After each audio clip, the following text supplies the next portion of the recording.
Welcome to the Sleep Lab, where a soothing story for your sleep and relaxation awaits.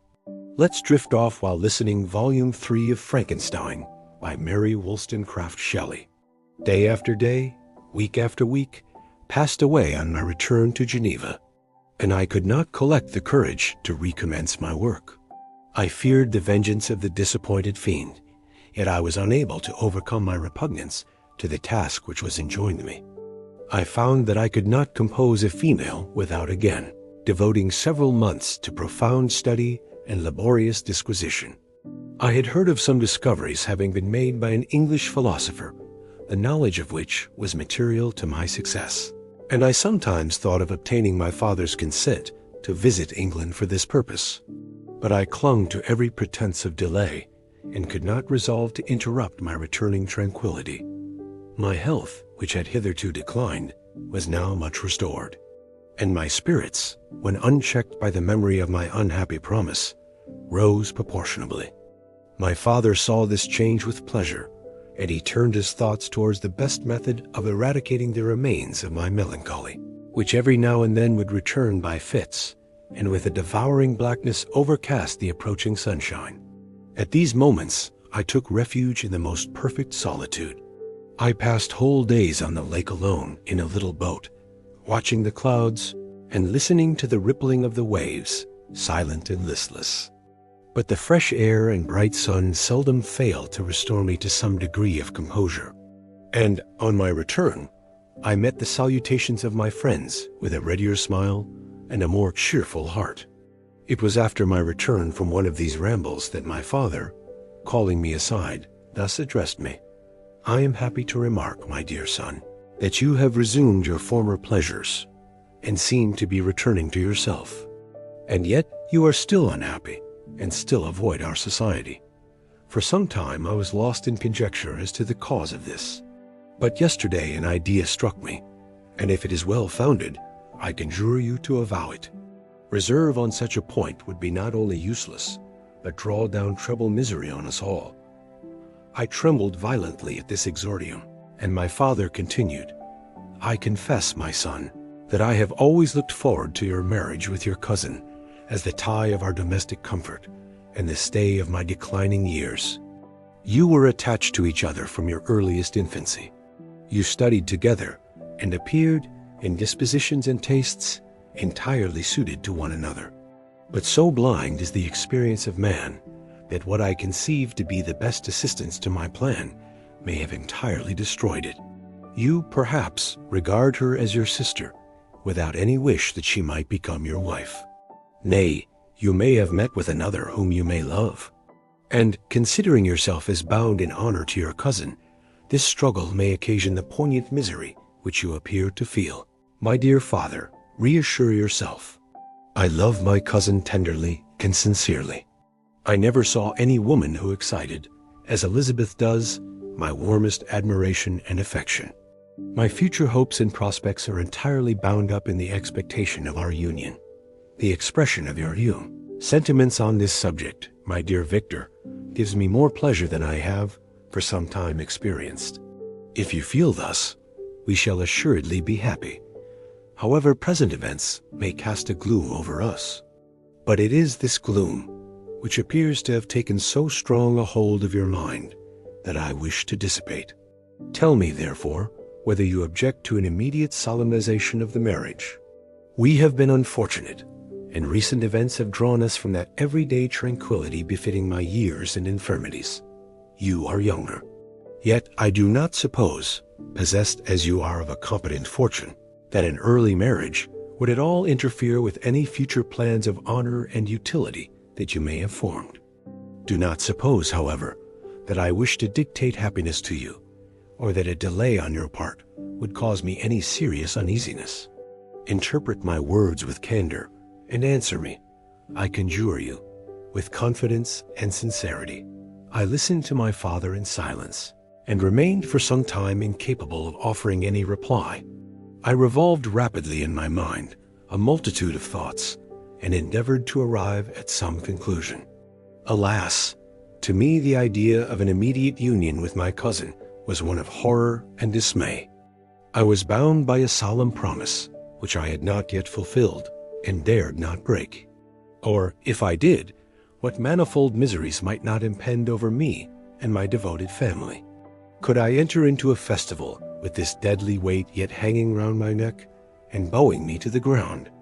I must perform my engagement and let the monster depart with his mate before I allowed myself to enjoy the delight of an union from which I expected peace. I remembered also the necessity imposed upon me of either journeying to England or entering into a long correspondence with those philosophers of that country, whose knowledge and discoveries were of indispensable use to me in my present undertaking. The latter method of obtaining the desired intelligence was dilatory and unsatisfactory. Besides, any variation was agreeable to me, and I was delighted with the idea of spending a year or two in change of scene and variety of occupation in absence from my family, during which period some event might happen which would restore me to them in peace and happiness. My promise might be fulfilled and the monster have departed, or some accident might occur to destroy him and put an end to my slavery forever. These feelings dictated my answer to my father. I expressed a wish to visit England, but concealing the true reasons of this request, I clothed my desires under the guise of wishing to travel and see the world before I sat down for life within the walls of my native town. I urged my entreaty with earnestness, and my father was easily induced to comply, for a more indulgent and less dictatorial parent did not exist upon earth. Our plan was soon arranged. I should travel to Strasbourg, where Clerval would join me. Some short time would be spent in the towns of Holland, and our principal stay would be in England. We should return by France, and it was agreed that the tour should occupy the space of 2 years. My father pleased himself with the reflection that my union with Elizabeth should take place immediately on my return to Geneva. "These 2 years," said he, "will pass swiftly, and it will be the last delay that will oppose itself to your happiness. And indeed, I earnestly desire that period to arrive, when we shall all be united, and neither hopes or fears arise to disturb our domestic calm." "I am content," I replied, "with your arrangement. By that time we shall both have become wiser, and I hope happier than we at present are." I sighed, but my father kindly forbore to question me further concerning the cause of my dejection. He hoped that new scenes and the amusement of traveling would restore my tranquility. I now made arrangements for my journey, but one feeling haunted me, which filled me with fear and agitation. During my absence, I should leave my friends unconscious of the existence of their enemy, and unprotected from his attacks, exasperated as he might be by my departure. But he had promised to follow me wherever I might go, and would he not accompany me to England? This imagination was dreadful in itself, but soothing, inasmuch as it supposed the safety of my friends. I was agonized with the idea of the possibility that the reverse of this might happen. But through the whole period during which I was the slave of my creature, I allowed myself to be governed by the impulses of the moment, and my present sensations strongly intimated that the fiend would follow me and exempt my family from the danger of his machinations. It was in the latter end of August that I departed to pass 2 years of exile. Elizabeth approved of the reasons of my departure, and only regretted that she had not the same opportunities of enlarging her experience and cultivating her understanding. She wept, however, as she bade me farewell, and entreated me to return happy and tranquil. "We all," said she, "depend upon you, and if you are miserable, what must be our feelings?" I threw myself into the carriage that was to convey me away, hardly knowing whither I was going, and careless of what was passing around. I remembered only, and it was with a bitter anguish that I reflected on it, to order that my chemical instruments should be packed to go with me, for I resolved to fulfill my promise while abroad, and return, if possible, a free man.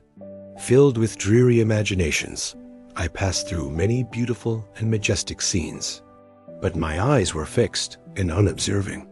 I could only think of the bourne of my travels, and the work which was to occupy me whilst they endured. After some days spent in listless indolence during which I traversed many leagues, I arrived at Strasbourg, where I waited 2 days for Clerval. He came. Alas, how great was the contrast between us!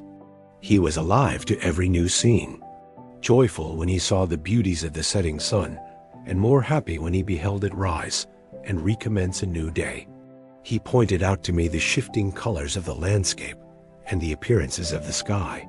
"This is what it is to live," he cried. "Now I enjoy existence. But you, my dear Frankenstein, wherefore are you desponding and sorrowful?" In truth, I was occupied by gloomy thoughts, and neither saw the descent of the evening star, nor the golden sunrise reflected in the Rhine. And you, my friend, would be far more amused with the journal of Clerval, who observed the scenery with an eye of feeling and delight, than to listen to my reflections. I, a miserable wretch, haunted by a curse that shut up every avenue to enjoyment. We had agreed to descend the Rhine in a boat from Strasbourg to Rotterdam, whence we might take shipping for London. During this voyage, we passed by many willowy islands and saw several beautiful towns. We stayed a day at Mannheim, and on the 5th from our departure from Strasbourg, arrived at Mayence. The course of the Rhine below Mayence becomes much more picturesque.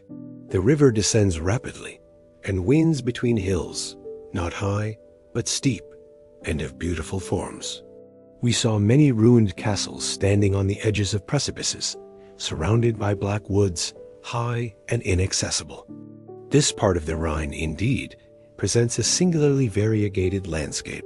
In one spot you view rugged hills, ruined castles overlooking tremendous precipices, with the dark Rhine rushing beneath.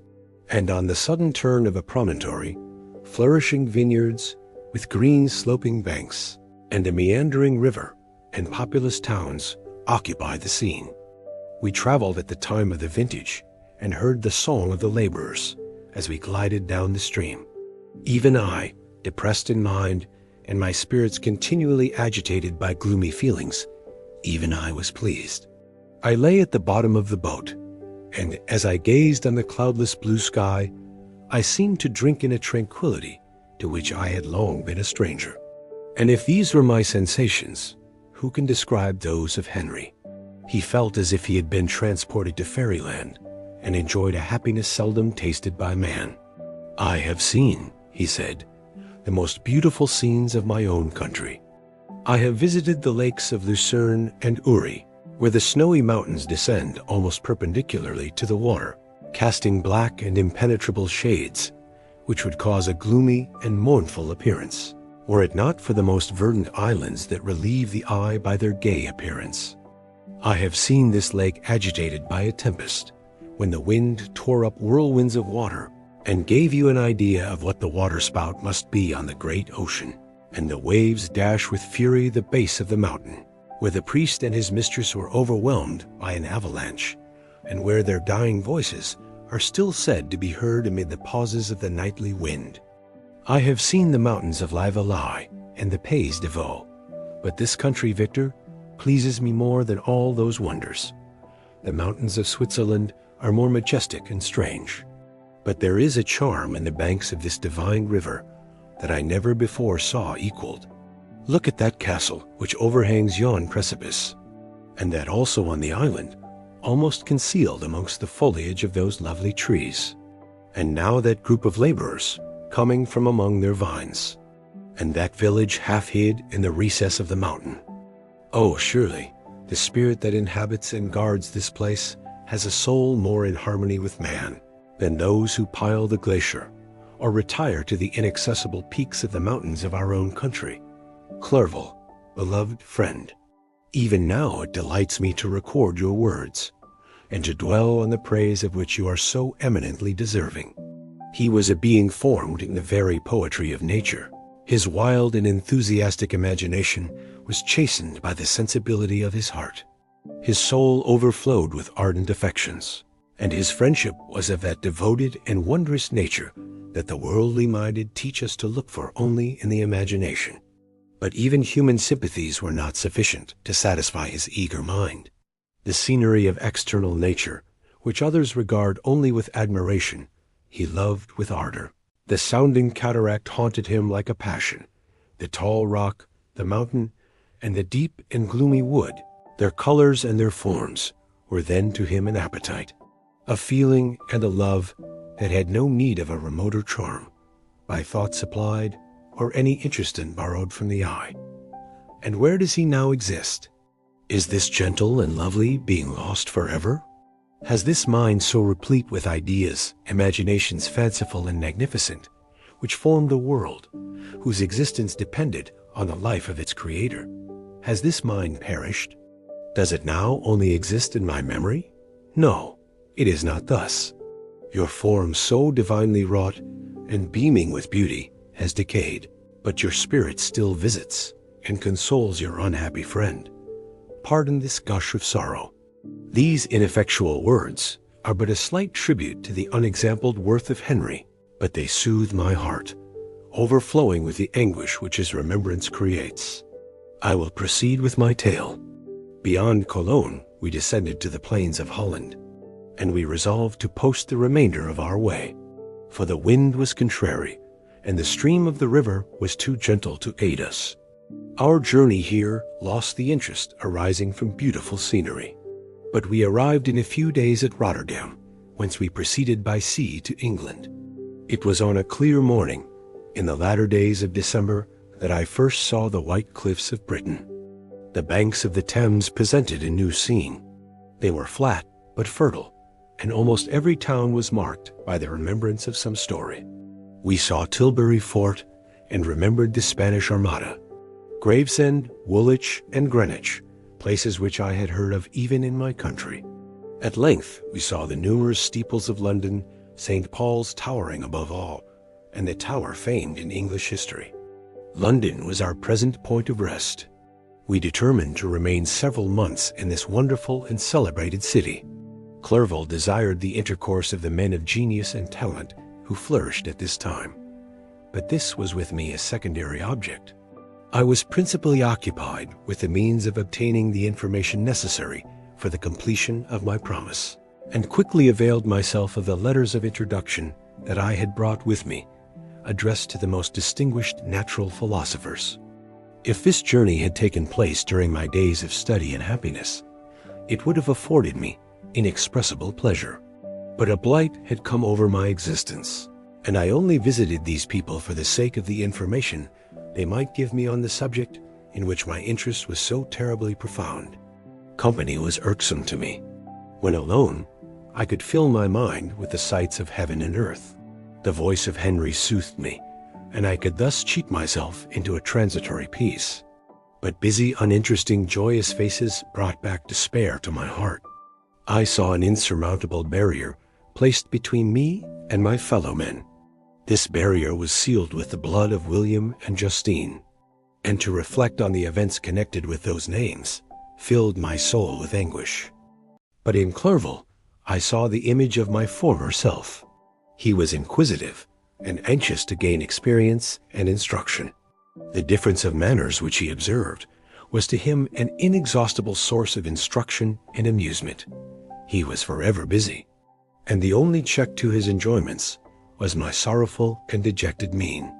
I tried to conceal this as much as possible, that I might not debar him from the pleasures natural to one who is entering on a new scene of life, undisturbed by any care or bitter recollection. I often refused to accompany him, alleging another engagement, that I might remain alone. I now also began to collect the materials necessary for my new creation, and this was to me like the torture of single drops of water continually falling on the head. Every thought that was devoted to it was an extreme anguish, and every word that I spoke in allusion to it caused my lips to quiver and my heart to palpitate. After passing some months in London, we received a letter from a person in Scotland who had formerly been our visitor at Geneva. He mentioned the beauties of his native country and asked us if those were not sufficient allurements to induce us to prolong our journey as far north as Perth, where he resided. Clerval eagerly desired to accept this invitation, and one, although I abhorred society, wished to view again mountains and streams, and all the wondrous works with which nature adorns her chosen dwelling places. We had arrived in England at the beginning of October, and it was now February. We accordingly determined to commence our journey towards the north at the expiration of another month. In this expedition, we did not intend to follow the great road to Edinburgh, but to visit Windsor, Oxford, Matlock, and the Cumberland Lakes, resolving to arrive at the completion of this tour about the end of July. I packed my chemical instruments and the materials I had collected, resolving to finish my labors in some obscure nook in the northern highlands of Scotland. We quitted London on the 27th of March and remained a few days at Windsor, rambling in its beautiful forest. This was a new scene to us mountaineers. The majestic oaks, the quantity of game, and the herds of stately deer were all novelties to us. From thence we proceeded to Oxford. As we entered this city, our minds were filled with the remembrance of the events that had been transacted there more than a century and a half before. It was here that Charles I had collected his forces. This city had remained faithful to him, after the whole nation had forsaken his cause to join the standard of Parliament and liberty. The memory of that unfortunate king and his companions, the amiable Falkland, the insolent Gower, his queen and son, gave a peculiar interest to every part of the city which they might be supposed to have inhabited. A spirit of elder days found a dwelling here, and we delighted to trace its footsteps. If these feelings had not found an imaginary gratification, the appearance of the city had yet in itself sufficient beauty to obtain our admiration. The colleges are ancient and picturesque. The streets are almost magnificent, and the lovely Isis, which flows beside it through meadows of exquisite verdure, is spread forth into a placid expanse of waters, which reflects its majestic assemblage of towers and spires and domes embosomed among aged trees. I enjoyed this scene, and yet my enjoyment was embittered both by the memory of the past and the anticipation of the future. I was formed for peaceful happiness. During my youthful days, discontent never visited my mind, and if I was ever overcome by ennui, the sight of what is beautiful in nature, or the study of what is excellent and sublime in the productions of man, could always interest my heart and communicate elasticity to my spirits. But I am a blasted tree. A bolt has entered my soul, and I felt then that I should survive to exhibit what I shall soon cease to be, a miserable spectacle of wrecked humanity, pitiable to others and abhorrent to myself. We passed a considerable period at Oxford, rambling among its environs and endeavoring to identify every spot which might relate to the most animating epoch of English history. Our little voyages of discovery were often prolonged by the successive objects that presented themselves. We visited the tomb of the illustrious Hampden and the field on which that patriot fell. For a moment, my soul was elevated from its debasing and miserable fears to contemplate the divine ideas of liberty and self-sacrifice, of which these sites were the monuments and the remembrancers. For an instant, I dared to shake off my chains and look around me with a free and lofty spirit. But the iron had eaten into my flesh, and I sank again, trembling and hopeless, into my miserable self. We left Oxford with regret and proceeded to Matlock, which was our next place of rest. The country in the neighborhood of this village resembled, to a greater degree, the scenery of Switzerland. But everything is on a lower scale, and the green hills want the crown of distant white Alps, which always attend on the piny mountains of my native country. We visited the wondrous cave and the little cabinets of natural history, where the curiosities are disposed in the same manner as in the collections at Servox and Chamonix. The latter name made me tremble when pronounced by Henry, and I hastened to quit Matlock, with which that terrible scene was thus associated. From Derby, still journeying northward, we passed 2 months in Cumberland and Westmoreland. I could now almost fancy myself among the Swiss mountains. The little patches of snow which yet lingered on the northern sides of the mountains, the lakes, and the dashing of the rocky streams were all familiar and dear sights to me. Here also we made some acquaintances, who almost contrived to cheat me into happiness. The delight of Clerval was proportionably greater than mine. His mind expanded in the company of men of talent, and he found in his own nature greater capacities and resources than he could have imagined himself to have possessed while he associated with his inferiors. "I could pass my life here," said he to me, "and among these mountains I should scarcely regret Switzerland and the Rhine." But he found that a traveler's life is one that includes much pain amidst its enjoyments. His feelings are forever on the stretch, and when he begins to sink into repose, he finds himself obliged to quit that on which he rests in pleasure for something new, which again engages his attention, and which also he forsakes for other novelties.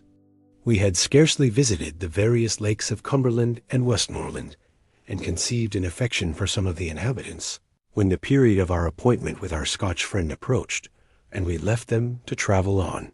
For my own part, I was not sorry. I had now neglected my promise for some time, and I feared the effects of the Demon's disappointment. He might remain in Switzerland and wreak his vengeance on my relatives. This idea pursued me and tormented me at every moment from which I might otherwise have snatched repose and peace. I waited for my letters with feverish impatience. If they were delayed, I was miserable and overcome by 1,000 fears. And when they arrived, and I saw the superscription of Elizabeth or my father, I hardly dared to read and ascertain my fate. Sometimes I thought that the fiend followed me, and might expedite my remissness by murdering my companion. When these thoughts possessed me, I would not quit Henry for a moment, but followed him as his shadow, to protect him from the fancied rage of his destroyer. I felt as if I had committed some great crime, the consciousness of which haunted me. I was guiltless, but I had indeed drawn down a horrible curse upon my head, as mortal as that of crime. I visited Edinburgh with languid eyes and mind, and yet that city might have interested the most unfortunate being. Clerval did not like it so well as Oxford, for the antiquity of the latter city was more pleasing to him. But the beauty and regularity of the new town of Edinburgh, its romantic castle, and its environs, the most delightful in the world, Arthur's Seat, St. Bernard's Well, and the Pentland Hills, compensated him for the change, and filled him with cheerfulness and admiration. But I was impatient to arrive at the termination of my journey. We left Edinburgh in a week, passing through Cooper, St. Andrews, and along the banks of the Tay to Perth, where our friend expected us. But I was in no mood to laugh and talk with strangers, or enter into their feelings or plans with the good humor expected from a guest. And accordingly, I told Clerval that I wished to make the tour of Scotland alone. "Do you," said I, "enjoy yourself, and let this be our rendezvous. I may be absent a month or two, but do not interfere with my motions. I entreat you, leave me to peace and solitude for a short time, and when I return, I hope it will be with a lighter heart, more congenial to your own temper." Henry wished to dissuade me, but seeing me bent on this plan, ceased to remonstrate. He entreated me to write often. "I had rather be with you," he said, "in your solitary rambles than with these Scotch people, whom I do not know. Hasten then, my dear friend, to return, that I may again feel myself somewhat at home, which I cannot do in your absence." Having parted from my friend, I determined to visit some remote spot of Scotland and finish my work in solitude. I did not doubt but that the monster followed me, and would discover himself to me when I should have finished, that he might receive his companion. With this resolution, I traversed the northern highlands, and fixed on one of the remotest of the Orkneys as the scene labors. It was a place fitted for such a work, being hardly more than a rock, whose high sides were continually beaten upon by the waves. The soil was barren, scarcely affording pasture for a few miserable cows, and oatmeal for its inhabitants, which consisted of 5 persons, whose gaunt and scraggy limbs gave tokens of their miserable fare. Vegetables and bread, when they indulged in such luxuries, and even fresh water, was to be procured from the main land, which was about 5 miles distant. On the whole island there were but 3 miserable huts, and one of these was vacant when I arrived. This I hired.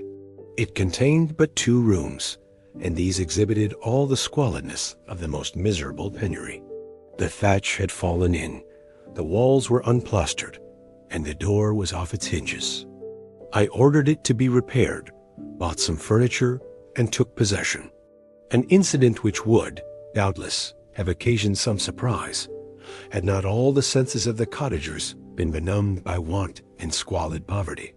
As it was, I lived ungazed at and unmolested, hardly thanked for the pittance of food and clothes which I gave.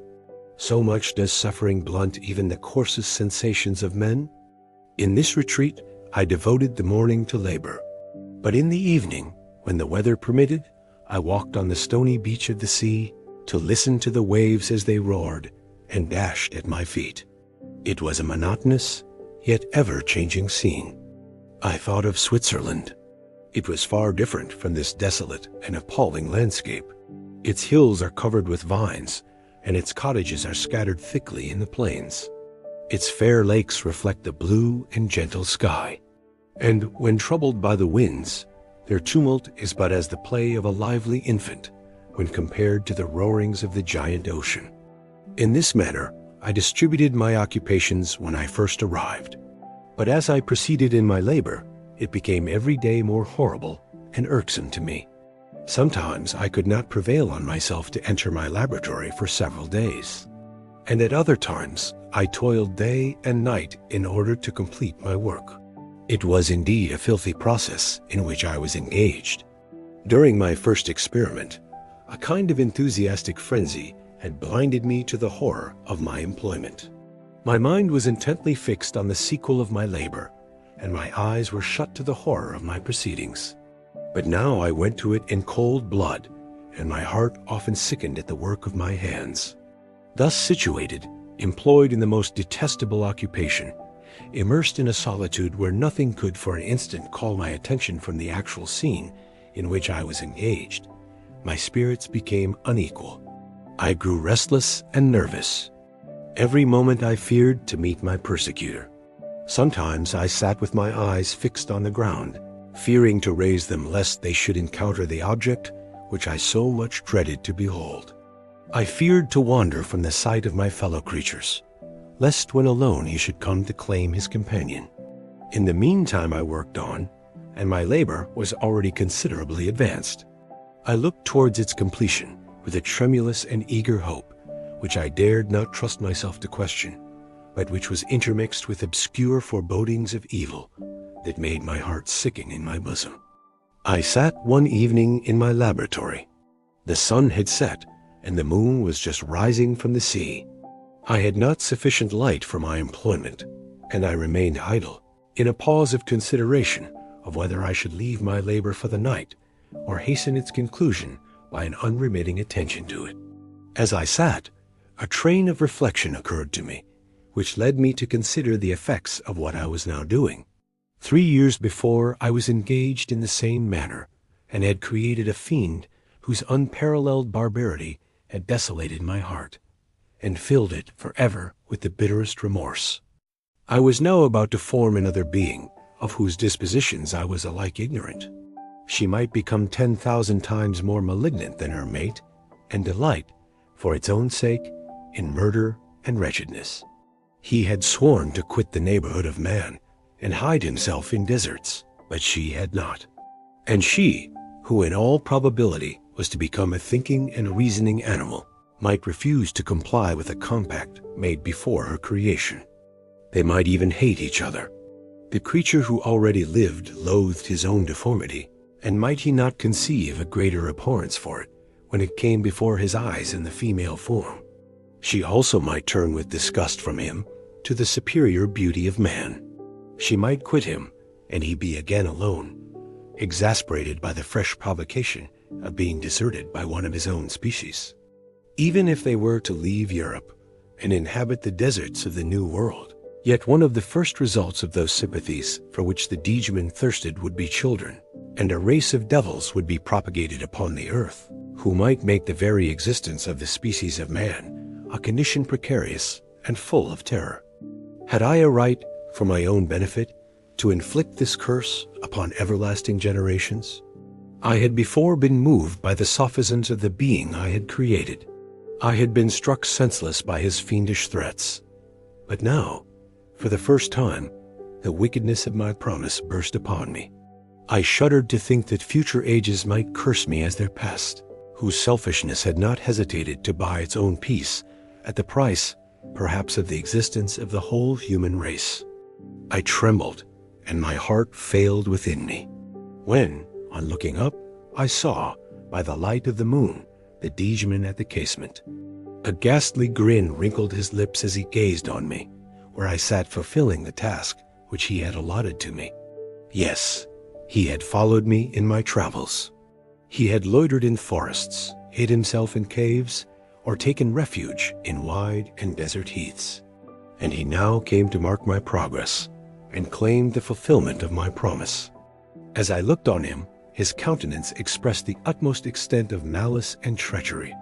I thought with the sensation of madness on my promise of creating another like to him, and trembling with passion, tore to pieces the thing on which I was engaged. The wretch saw me destroy the creature on whose future existence he depended for happiness, and with a howl of devilish despair and revenge, withdrew.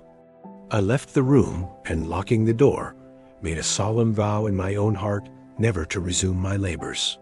And then, with trembling steps, I sought my own apartment. I was alone. None were near me to dissipate the gloom and relieve me from the sickening oppression of the most terrible reveries. Several hours passed, and I remained near my window gazing on the sea. It was almost motionless, for the winds were hushed, and all nature reposed under the eye of the quiet moon.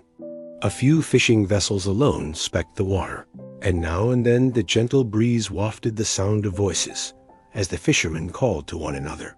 I felt the silence, although I was hardly conscious of its extreme profundity, until my ear was suddenly arrested by the paddling of oars near the shore, and a person landed close to my house.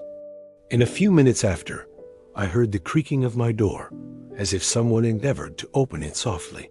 I trembled from head to foot. I felt a presentiment of who it was, and wished to rouse one of the peasants who dwelt in a cottage not far from mine. But I was overcome by the sensation of helplessness, so often felt in frightful dreams, when you in vain endeavored to fly from an impending danger and was rooted to the spot. Presently, I heard the sound of footsteps along the passage. The door opened, and the wretch whom I dreaded appeared. Shutting the door, he approached me and said in a smothered voice, "You have destroyed the work which you began. What is it that you intend? Do you dare to break your promise? I have endured toil and misery. I left Switzerland with you. I crept along the shores of the Rhine, among its willow islands, and over the summits of its hills. I have dwelt many months in the heaths of England and among the deserts of Scotland. I have endured incalculable fatigue and cold and hunger. Do you dare destroy my hopes? Begone! I do break my promise. Never will I create another like yourself, equal in deformity and wickedness. Slave, I before reasoned with you, but you have proved yourself unworthy of my condescension. Remember that I have power. You believe yourself miserable, but I can make you so wretched that the light of day will be hateful to you. You are my creator, but I am your master. Obey. The hour of my weakness is past, and the period of your power is arrived. Your threats cannot move me to do an act of wickedness, but they confirm me in a resolution of not creating you a companion in vice. Shall I, in cool blood, set loose upon the earth a Diegeman, whose delight is in death and wretchedness? Begone! I am firm, and your words will only exasperate my rage. The monster saw my determination in my face, and gnashed his teeth in the impotence of anger. Shall each man, cried he, find a wife for his bosom, and each beast have his mate, and I be alone? I had feelings of affection, and they were requited by detestation and scorn. Man, you may hate, but beware. Your hours will pass in dread and misery, and soon the bolt will fall which must ravish from you your happiness forever. Are you to be happy, while I grovel in the intensity of my wretchedness? You can blast my other passions, but revenge remains revenge, henceforth dearer than light or food. I may die. But first you, my tyrant and tormentor, shall curse the sun that gazes on your misery. Beware, for I am fearless, and therefore powerful. I will watch with the wiliness of a snake, that I may sting with its venom. Man, you shall repent of the injuries you inflict. Devil, cease, and do not poison the air with these sounds of malice. I have declared my resolution to you, and I am no coward to bend beneath words. Leave me, I am inexorable. It is well, I go. But remember, I shall be with you on your wedding night. I started forward and exclaimed, Villain, before you sign my death warrant, be sure that you are yourself safe. I would have seized him, but he eluded me and quitted the house with precipitation. In a few moments, I saw him in his boat, which shot across the waters with an arrowy swiftness, and was soon lost amidst the waves. All was again silent, but his words rung in my ears. I burned with rage to pursue the murderer of my peace, and precipitate him into the ocean. I walked up and down my room hastily and perturbed, while my imagination conjured up 1,000 images to torment and sting me. Why had I not followed him, and closed with him in mortal strife? But I had suffered him to depart, and he had directed his course towards the mainland. I shuddered to think who might be the next victim sacrificed to his insatiate revenge. And then I thought again of his words, I will be with you on your wedding night. That then was the period fixed for the fulfillment of my destiny. In that hour I should die, and at once satisfy and extinguish his malice. The prospect did not move me to fear. Yet when I thought of my beloved Elizabeth, of her tears and endless sorrow, when she should find her lover so barbarously snatched from her, tears, the first I had shed for many months, streamed from my eyes, and I resolved not to fall before my enemy without a bitter struggle. The night passed away, and the sun rose from the ocean. My feelings became calmer, if it may be called calmness, when the violence of rage sinks into the depths of despair. I left the house, the horrid scene of the last night's contention, and walked on the beach of the sea, which I almost regarded as an insuperable barrier between me and my fellow creatures. Nay, a wish that such should prove the fact stole across me. I desired that I might pass my life on that barren rock, wearily, it is true, but uninterrupted by any sudden shock of misery. If I returned, it was to be sacrificed, or to see those whom I most loved die under the grasp of a demon whom I had myself created. I walked about the isle like a restless spectre, separated from all it loved, and miserable in the separation. When it became noon, and the sun rose higher, I lay down on the grass, and was overpowered by a deep sleep. I had been awake the whole of the preceding night. My nerves were agitated, and my eyes inflamed by watching and misery. The sleep into which I now sunk refreshed me, and when I awoke, I again felt as if I belonged to a race of human beings like myself, and I began to reflect upon what had passed with greater composure. Yet still the words of the fiend rung in my ears like a death knell. They appeared like a dream, yet distinct and oppressive as a reality. The sun had far descended, and I still sat on the shore, satisfying my appetite, which had become ravenous, with an oaten cake, when I saw a fishing boat land close to me, and one of the men brought me a packet. It contained letters from Geneva, and one from Clerval, entreating me to join him.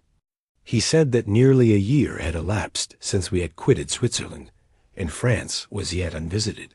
He entreated me, therefore, to leave my solitary isle, and meet him at Perth in a week from that time, when we might arrange the plan of our future proceedings. This letter in a degree recalled me to life, and I determined to quit my island at the expiration of 2 days. Yet before I departed, there was a task to perform on which I shuddered to reflect. I must pack my chemical instruments, and for that purpose I must enter the room which had been the scene of my odious work, and I must handle those utensils, the sight of which was sickening to me. The next morning, at daybreak, I summoned sufficient courage and unlocked the door of my laboratory. The remains of the half-finished creature, whom I had destroyed, lay scattered on the floor, and I almost felt as if I had mangled the living flesh of a human being. I paused to collect myself and then entered the chamber. With trembling hand, I conveyed the instruments out of the room, but I reflected that I ought not to leave the relics of my work to excite the horror and suspicion of the peasants, and I accordingly put them into a basket with a great quantity of stones, and laying them up, determined to throw them into the sea that very night. And in the meantime I sat upon the beach, employed in cleaning and arranging my chemical apparatus. Nothing could be more complete than the alteration that had taken place in my feelings since the night of the appearance of the Diegeman. I had before regarded my promise with a gloomy despair, as a thing that, with whatever consequences, must be fulfilled. But I now felt as if a film had been taken from before my eyes, and that I, for the first time, saw clearly. The idea of renewing my labors did not for one instant occur to me. The threat I had heard weighed on my thoughts, but I did not reflect that a voluntary act of mine could avert it. I had resolved in my own mind that to create another like the fiend I had first made would be an act of the basest and most atrocious selfishness, and I banished from my mind every thought that could lead to a different conclusion. Between 2 and 3 in the morning, the moon rose, and I then, putting my basket aboard a little skiff, sailed out about 4 miles from the shore. The scene was perfectly solitary. A few boats were returning towards land, but I sailed away from them. I felt as if I was about the commission of a dreadful crime, and avoided with shuddering anxiety any encounter with my fellow creatures. At one time the moon, which had before been clear, was suddenly overspread by a thick cloud, and I took advantage of the moment of darkness and cast my basket into the sea. I listened to the gurgling sound as it sunk, and then sailed away from the spot. The sky became clouded, but the air was pure, although chilled by the northeast breeze that was then rising. But it refreshed me and filled me with such agreeable sensations that I resolved to prolong my stay on the water, and fixing the rudder in a direct position, stretched myself at the bottom of the boat. Clouds hid the moon. Everything was obscure, and I heard only the sound of the boat as its keel cut through the waves. The murmur lulled me, and in a short time I slept soundly. I do not know how long I remained in this situation, but when I awoke, I found that the sun had already mounted considerably. The wind was high, and the waves continually threatened the safety of my little skiff. I found that the wind was northeast, and must have driven me far from the coast from which I had embarked. I endeavored to change my course, but quickly found that if I again made the attempt, the boat would be instantly filled with water. Thus situated, my only resource was to drive before the wind. I confess that I felt a few sensations of terror. I had no compass with me, and was so little acquainted with the geography of this part of the world that the sun was of little benefit to me. I might be driven into the wide Atlantic and feel all the tortures of starvation, or be swallowed up in the immeasurable waters that roared and buffeted around me. I had already been out many hours, and felt the torment of a burning thirst, a prelude to my other sufferings. I looked on the heavens, which were covered by clouds that flew before the wind only to be replaced by others. I looked upon the sea. It was to be my grave. "Fiend," I exclaimed, "your task is already fulfilled." I thought of Elizabeth, of my father, and of Clerval, and sunk into a reverie so despairing and frightful that even now, when the scene is on the point of closing before me forever, I shudder to reflect on it. Some hours passed thus, but by degrees, as the sun declined towards the horizon, the wind died away into a gentle breeze, and the sea became free from breakers. But these gave place to a heavy swell. I felt sick and hardly able to hold the rudder, when suddenly I saw a line of high land towards the south. Almost spent, as I was, by fatigue, and the dreadful suspense I endured for several hours, this sudden certainty of life rushed like a flood of warm joy to my heart, and tears gushed from my eyes. How mutable are our feelings, and how strange is that clinging love we have of life even in the excess of misery. I constructed another sail with a part of my dress and eagerly steered my course towards the land. It had a wild and rocky appearance, but as I approached nearer, I easily perceived the traces of cultivation. I saw vessels near the shore and found myself suddenly transported back to the neighborhood of civilized man. I eagerly traced the windings of the land and hailed a steeple which I at length saw issuing from behind a small promontory. As I was in a state of extreme debility, I resolved to sail directly towards the town as a place where I could most easily procure nourishment. Fortunately, I had money with me. As I turned the promontory, I perceived a small neat town and a good harbor, which I entered, my heart bounding with joy at my unexpected escape. As I was occupied in fixing the boat and arranging the sails, several people crowded towards the spot. They seemed very much surprised at my appearance, but instead of offering me any assistance, whispered together with gestures that at any other time might have produced in me a slight sensation of alarm. As it was, I merely remarked that they spoke English, and I therefore addressed them in that language. "My good friends," said I, "will you be so kind as to tell me the name of this town and inform me where I am?" "You will know that soon enough," replied a man with a gruff voice. "Maybe you are come to a place that will not prove much to your taste, but you will not be consulted as to your quarters, I promise you."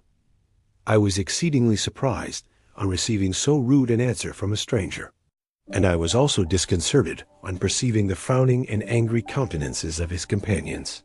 "Why do you answer me so roughly?" I replied. "Surely it is not the custom of Englishmen to receive strangers so inhospitably." "I do not know," said the man, "what the custom of the English may be, but it is the custom of the Irish to hate villains." While this strange dialogue continued, I perceived the crowd rapidly increase. Their faces expressed a mixture of curiosity and anger, which annoyed and in some degree alarmed me. I inquired the way to the inn, but no one replied. I then moved forward, and a murmuring sound arose from the crowd as they followed and surrounded me, when an ill-looking man approaching tapped me on the shoulder and said, "Come, sir, you must follow me to Mr. Curwen's to give an account of yourself." "Who is Mr. Curwen? Why am I to give an account of myself? Is not this a free country?" "Aye, sir, free enough for honest folks. Mr. Curwen is a magistrate, and you are to give an account of the death of a gentleman who was found murdered here last night." This answer startled me, but I presently recovered myself. I was innocent. That could easily be proved. Accordingly, I followed my conductor in silence and was led to one of the best houses in the town.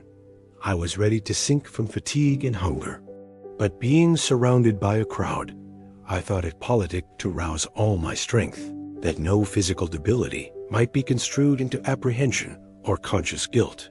Little did I then expect the calamity that was in a few moments to overwhelm me and extinguish in horror and despair all fear of ignominy or death. I must pause here, for it requires all my fortitude to recall the memory of the frightful events which I am about to relate in proper detail to my recollection. I was soon introduced into the presence of the magistrate, an old benevolent man with calm and mild manners. He looked upon me, however, with some degree of severity, and then, turning towards my conductors, he asked who appeared as witnesses on this occasion. About half a dozen men came forward, and one being selected by the magistrate, he deposed that he had been out fishing the night before with his son and brother-in-law, Daniel Nugent, when, about 10 o'clock, they observed a strong northerly blast rising, and they accordingly put in for port. It was a very dark night, as the moon had not yet risen. They did not land at the harbor, but as they had been accustomed, at a creek about 2 miles below. He walked on first, carrying a part of the fishing tackle, and his companions followed him at some distance. As he was proceeding along the sands, he struck his foot against something and fell all his length on the ground. His companions came up to assist him, and by the light of their lantern, they found that he had fallen on the body of a man who was to all appearance dead. Their first supposition was that it was the corpse of some person who had been drowned and was thrown on shore by the waves. But upon examination, they found that the clothes were not wet, and even that the body was not then cold. They instantly carried it to the cottage of an old woman near the spot, and endeavored, but in vain, to restore it to life. He appeared to be a handsome young man, about 25 years of age. He had apparently been strangled, for there was no sign of any violence, except the black mark of fingers on his neck. The first part of this deposition did not in the least interest me, but when the mark of the fingers was mentioned, I remembered the murder of my brother and felt myself extremely agitated. My limbs trembled and a mist came over my eyes, which obliged me to lean on a chair for support. The magistrate observed me with a keen eye and of course drew an unfavorable augury from my manner. The son confirmed his father's account, but when Daniel Nugent was called, he swore positively that just before the fall of his companion, he saw a boat with a single man in it at a short distance from the shore. And as far as he could judge by the light of a few stars, it was the same boat in which I had just landed. A woman deposed that she lived near the beach and was standing at the door of her cottage, waiting for the return of the fishermen, about an hour before she heard of the discovery of the body, when she saw a boat with only one man in it push off from that part of the shore where the corpse was afterwards found. Another woman confirmed the account of the fishermen having brought the body into her house. It was not cold. They put it into a bed and rubbed it. And Daniel went to the town for an apothecary, but life was quite gone. Several other men were examined concerning my landing, and they agreed that, with the strong north wind that had arisen during the night, it was very probable that I had beaten about for many hours, and had been obliged to return nearly to the same spot from which I had departed. Besides, they observed that it appeared that I had brought the body from another place, and it was likely that as I did not appear to know the shore, I might have put into the harbor ignorant of the distance of the town from the place where I had deposited the corpse. Mr. Kerwin, on hearing this evidence, desired that I should be taken into the room where the body lay for interment, that it might be observed what effect the sight of it would produce upon me. This idea was probably suggested by the extreme agitation I had exhibited when the mode of the murder had been described. I was accordingly conducted by the magistrate and several other persons to the inn. I could not help being struck by the strange coincidences that had taken place during this eventful night. But knowing that I had been conversing with several persons in the island, I had inhabited about the time that the body had been found, I was perfectly tranquil as to the consequences of the affair. I entered the room where the corpse lay and was led up to the coffin. How can I describe my sensations on beholding it? I feel yet parched with horror, nor can I reflect on that terrible moment without shuddering and agony that faintly reminds me of the anguish of the recognition. The trial, the presence of the magistrate and witnesses, passed like a dream from my memory when I saw the lifeless form of Henry Clerval stretched before me. I gasped for breath, and throwing myself on the body, I exclaimed, "Have my murderous machinations deprived you also, my dearest Henry, of life? 2 I have already destroyed. Other victims await their destiny. But you, Clerval, my friend, my benefactor, the human frame could no longer support the agonizing suffering that I endured, and I was carried out of the room in strong convulsions. A fever succeeded to this. I lay for 2 months on the point of death. My ravings, as I afterwards heard, were frightful. I called myself the murderer of William, of Justine, and of Clerval. Sometimes I entreated my attendants to assist me in the destruction of the fiend by whom I was tormented, and at others I felt the fingers of the monster already grasping my neck, and screamed aloud with agony and terror.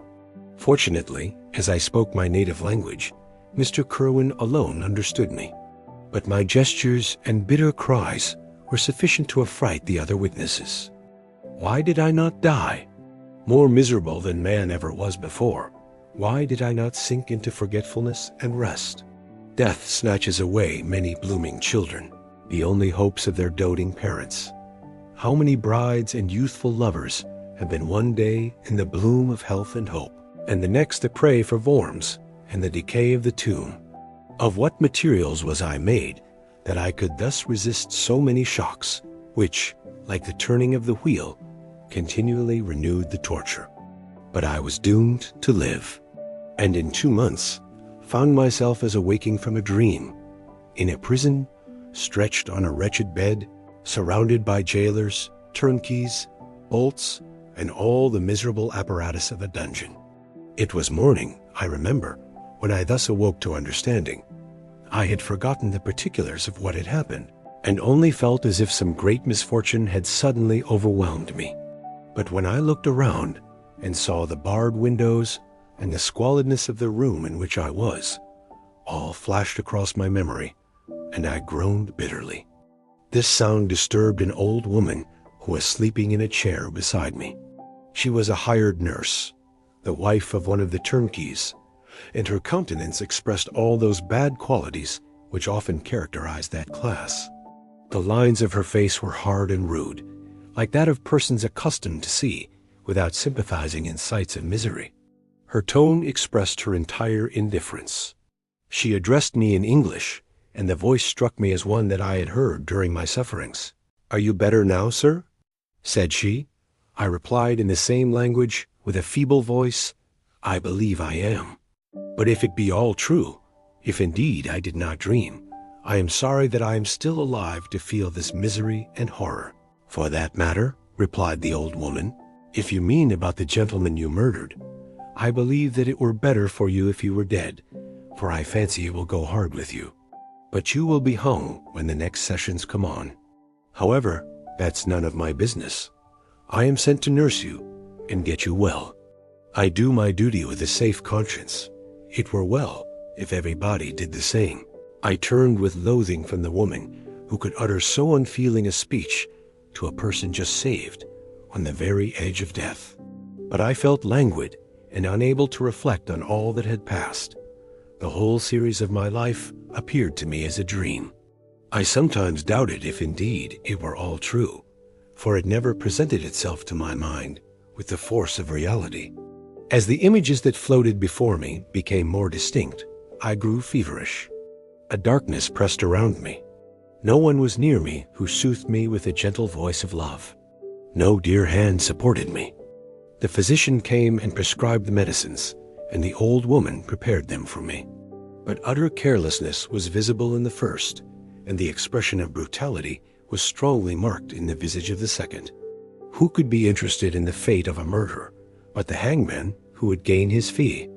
These were my first reflections. But I soon learned that Mr. Kerwin had shown me extreme kindness. He had caused the best room in the prison to be prepared for me. Wretched indeed was the best, and it was he who had provided a physician and a nurse. It is true, he seldom came to see me, for, although he ardently desired to relieve the sufferings of every human creature, he did not wish to be present at the agonies and miserable ravings of a murderer. He came, therefore, sometimes to see that I was not neglected, but his visits were short and at long intervals. One day, when I was gradually recovering, I was seated in a chair, my eyes half open and my cheeks livid like those in death. I was overcome by gloom and misery, and often reflected I had better seek death than remain miserably pent up only to be let loose in a world replete with wretchedness.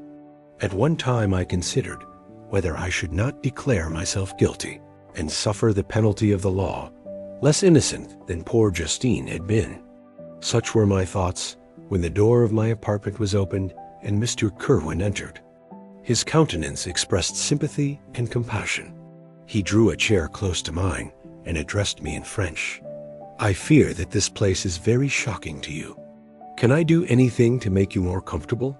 I thank you, but all that you mention is nothing to me. On the whole earth, there is no comfort which I am capable of receiving.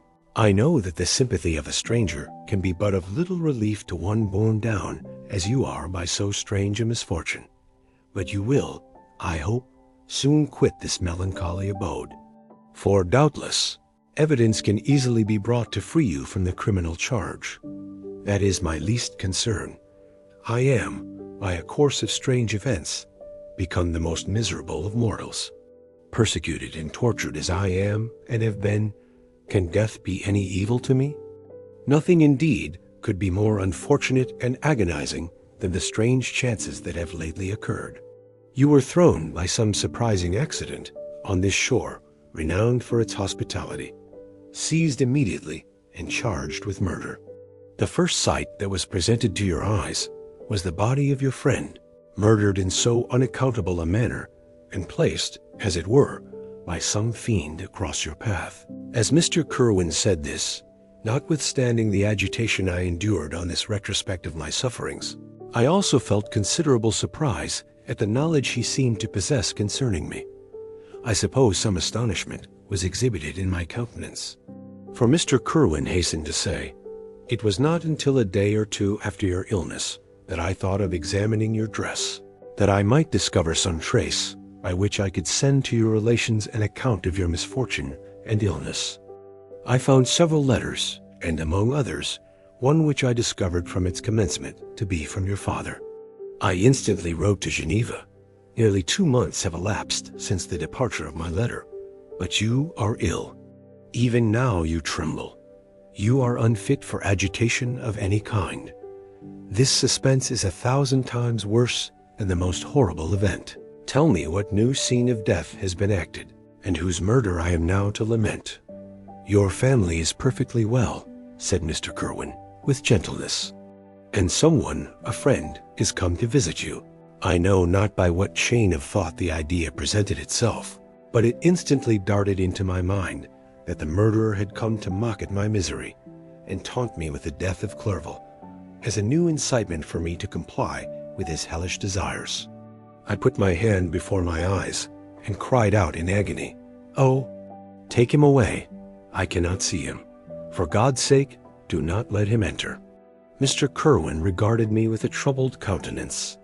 He could not help regarding my exclamation as a presumption of my guilt, and said, in rather a severe tone, 'I should have thought, young man, that the presence of your father would have been welcome, instead of inspiring such violent repugnance.' 'My father!' cried I, while every feature and every muscle was relaxed from anguish to pleasure. 'Is my father indeed come? How kind, how very kind! But where is he? Why does he not hasten to me?' My change of manner surprised and pleased the magistrate. Perhaps he thought that my former exclamation was a momentary return of delirium, and now he instantly resumed his former benevolence. He rose and quitted the room with my nurse, and in a moment my father entered it. Nothing, at this moment, could have given me greater pleasure than the arrival of my father. I stretched out my hand to him and cried, 'Are you then safe, and Elizabeth and Ernest?' My father calmed me with assurances of their welfare, and endeavored, by dwelling on these subjects so interesting to my heart, to raise my desponding spirits. But he soon felt that a prison cannot be the abode of cheerfulness. 'What a place is this that you inhabit, my son?' said he, looking mournfully at the barred windows and wretched appearance of the room. 'You traveled to seek happiness, but a fatality seems to pursue you.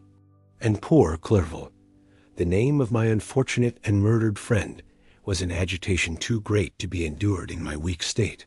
I shed tears. 'Alas, yes, my father,' replied I.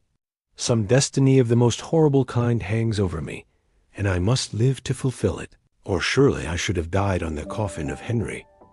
We were not allowed to converse for any length of time, for the precarious state of my health rendered every precaution necessary that could ensure tranquility. Mr. Kerwin came in, and insisted that my strength should not be exhausted by too much exertion. But the appearance of my father was to me like that of my good angel, and I gradually recovered my health. As my sickness quitted me, I was absorbed by a gloomy and black melancholy that nothing could dissipate. The image of Clerval was forever before me, ghastly and murdered. More than once, the agitation into which these reflections threw me made my friends dread a dangerous relapse. Alas! Why did they preserve so miserable and detested a life? It was surely that I might fulfill my destiny, which is now drawing to a close. Soon, oh very soon, will death extinguish these throbbings and relieve me from the mighty weight of anguish that bears me to the dust. And in executing the award of justice, I shall also sink to rest. Then the appearance of death was distant, although the wish was ever present to my thoughts. And I often sat for hours motionless and speechless, wishing for some mighty revolution that might bury me and my destroyer in its ruins. The season of the assizes approached. I had already been 3 months in prison, and although I was still weak and in continual danger of a relapse, I was obliged to travel nearly 100 miles to the county town, where the court was held. Mr. Kerwin charged himself with every care of collecting witnesses and arranging my defense. I was spared the disgrace of appearing publicly as a criminal, as the case was not brought before the court that decides on life and death. The grand jury rejected the bill on its being proved that I was on the Orkney Islands at the hour the body of my friend was found, and a fortnight after my removal, I was liberated from prison. My father was enraptured on finding me freed from the vexations of a criminal charge, that I was again allowed to breathe the fresh atmosphere and allowed to return to my native country. I did not participate in these feelings, for to me the walls of a dungeon or a palace were alike hateful. The cup of life was poisoned forever, and although the sun shone upon me, as upon the happy and gay of heart, I saw around me nothing but a dense and frightful darkness, penetrated by no light but the glimmer of 2 eyes that glared upon me. Sometimes they were the expressive eyes of Henry, languishing in death, the dark orbs nearly covered by the lids, and the long black lashes that fringed them. Sometimes it was the watery clouded eyes of the monster, as I first saw them in my chamber at Ingolstadt. My father tried to awaken in me the feelings of affection. He talked of Geneva, which I should soon visit, of Elizabeth and Ernest. But these words only drew deep groans from me.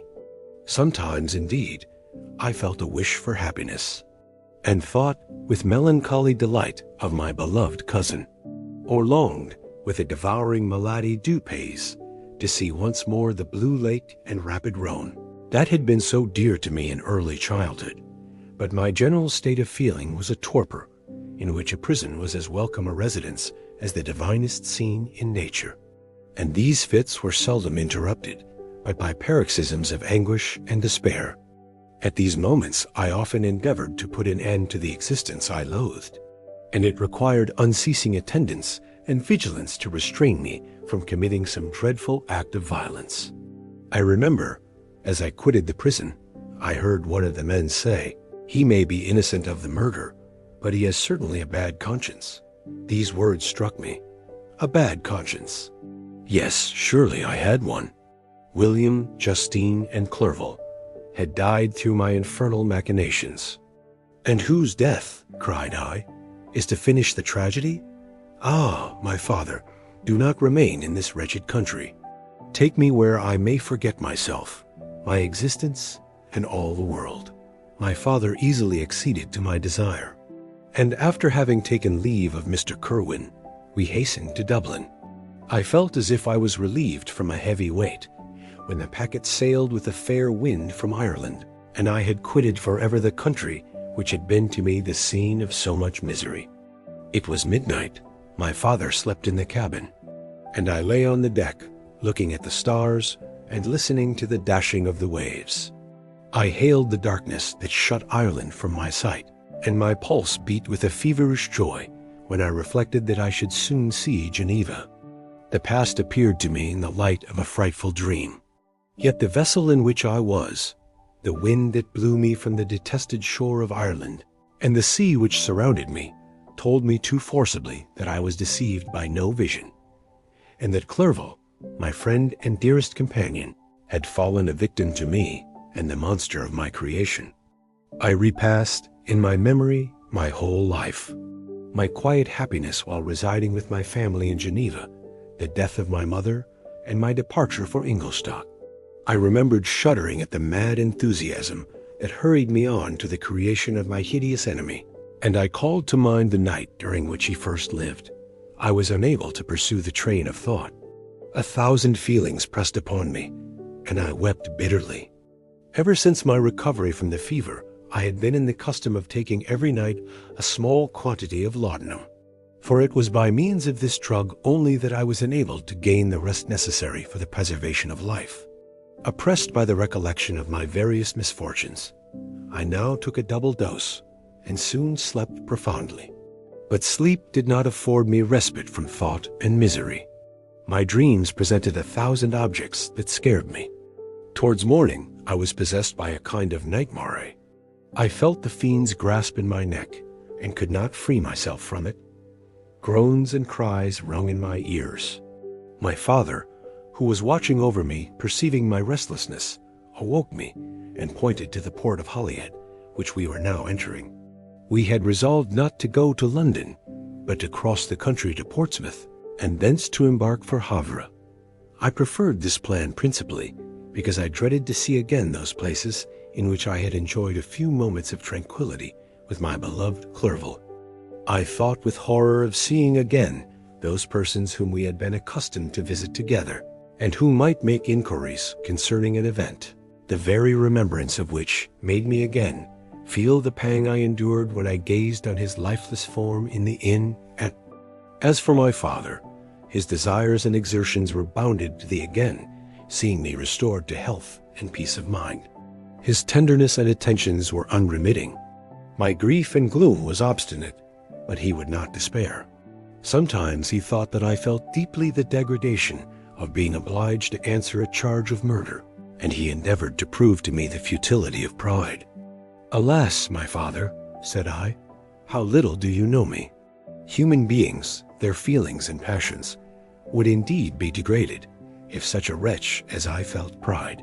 Justine, poor unhappy Justine, was as innocent as I, and she suffered the same charge. She died for it, and I am the cause of this. I murdered her. William, Justine, and Henry, they all died by my hands." My father had often, during my imprisonment, heard me make the same assertion. When I thus accused myself, he sometimes seemed to desire an explanation, and at others he appeared to consider it as caused by delirium, and that, during my illness, some idea of this kind had presented itself to my imagination, the remembrance of which I preserved in my convalescence. I avoided explanation, and maintained a continual silence concerning the wretch I had created. I had a feeling that I should be supposed mad, and this forever chained my tongue, when I would have given the whole world to have confided the fatal secret. Upon this occasion my father said, with an expression of unbounded wonder, "What do you mean, Victor? Are you mad? My dear son, I entreat you never to make such an assertion again." "I am not mad," I cried energetically. "The sun and the heavens, who have viewed my operations, can bear witness of my truth. I am the assassin of those most innocent victims. They died by my machinations. 1,000 times would I have shed my own blood, drop by drop, to have saved their lives. But I could not, my father, indeed, I could not sacrifice the whole human race." The conclusion of this speech convinced my father that my ideas were deranged, and he instantly changed the subject of our conversation, and endeavored to alter the course of my thoughts. He wished as much as possible to obliterate the memory of the scenes that had taken place in Ireland, and never alluded to them or suffered me to speak of my misfortunes. As time passed away, I became more calm. Misery had her dwelling in my heart, but I no longer talked in the same incoherent manner of my own crimes. Sufficient for me was the consciousness of them. By the utmost self-violence, I curbed the imperious voice of wretchedness, which sometimes desired to declare itself to the whole world, and my manners were calmer and more composed than they had ever been since my journey to the Sea of Ice. We arrived at Havre on the 8th of May, and instantly proceeded to Paris, where my father had some business which detained us a few weeks. In this city, I received the following letter from Elizabeth, to Victor Frankenstein. "My dearest friend, It gave me the greatest pleasure to receive a letter from my uncle dated at Paris. You are no longer at a formidable distance, and I may hope to see you in less than a fortnight. My poor cousin, how much you must have suffered. I expect to see you looking even more ill than when you quitted Geneva. This winter has been passed most miserably, tortured as I have been by anxious suspense. Yet I hope to see peace in your countenance, and to find that your heart is not totally devoid of comfort and tranquility. Yet I fear that the same feelings now exist that made you so miserable a year ago, even perhaps augmented by time. I would not disturb you at this period, when so many misfortunes weigh upon you. But a conversation that I had with my uncle previous to his departure renders some explanation necessary before we meet. Explanation, you may possibly say. What can Elizabeth have to explain? If you really say this, my questions are answered, and I have no more to do than to sign myself your affectionate cousin. But you are distant from me, and it is possible that you may dread, and yet be pleased with this explanation. And, in a probability of this being the case, I dare not any longer postpone writing what, during your absence, I have often wished to express to you, but have never had the courage to begin. You well know, Victor, that our union had been the favorite plan of your parents ever since our infancy. We were told this when young, and taught to look forward to it as an event that would certainly take place. We were affectionate playfellows during childhood, and I believe, dear and valued friends to one another as we grew older. But as brother and sister often entertain a lively affection towards each other, without desiring a more intimate union, may not such also be our case? Tell me, dearest Victor. Answer me, I conjure you, by our mutual happiness, with simple truth. Do you not love another? You have traveled. You have spent several years of your life at Ingolstadt. And I confess to you, my friend, that when I saw you last autumn so unhappy, flying to solitude, from the society of every creature, I could not help supposing that you might regret our connection, and believe yourself bound in honor to fulfill the wishes of your parents, although they opposed themselves to your inclinations. But this is false reasoning. I confess to you, my cousin, that I love you, and that in my airy dreams of futurity you have been my constant friend and companion.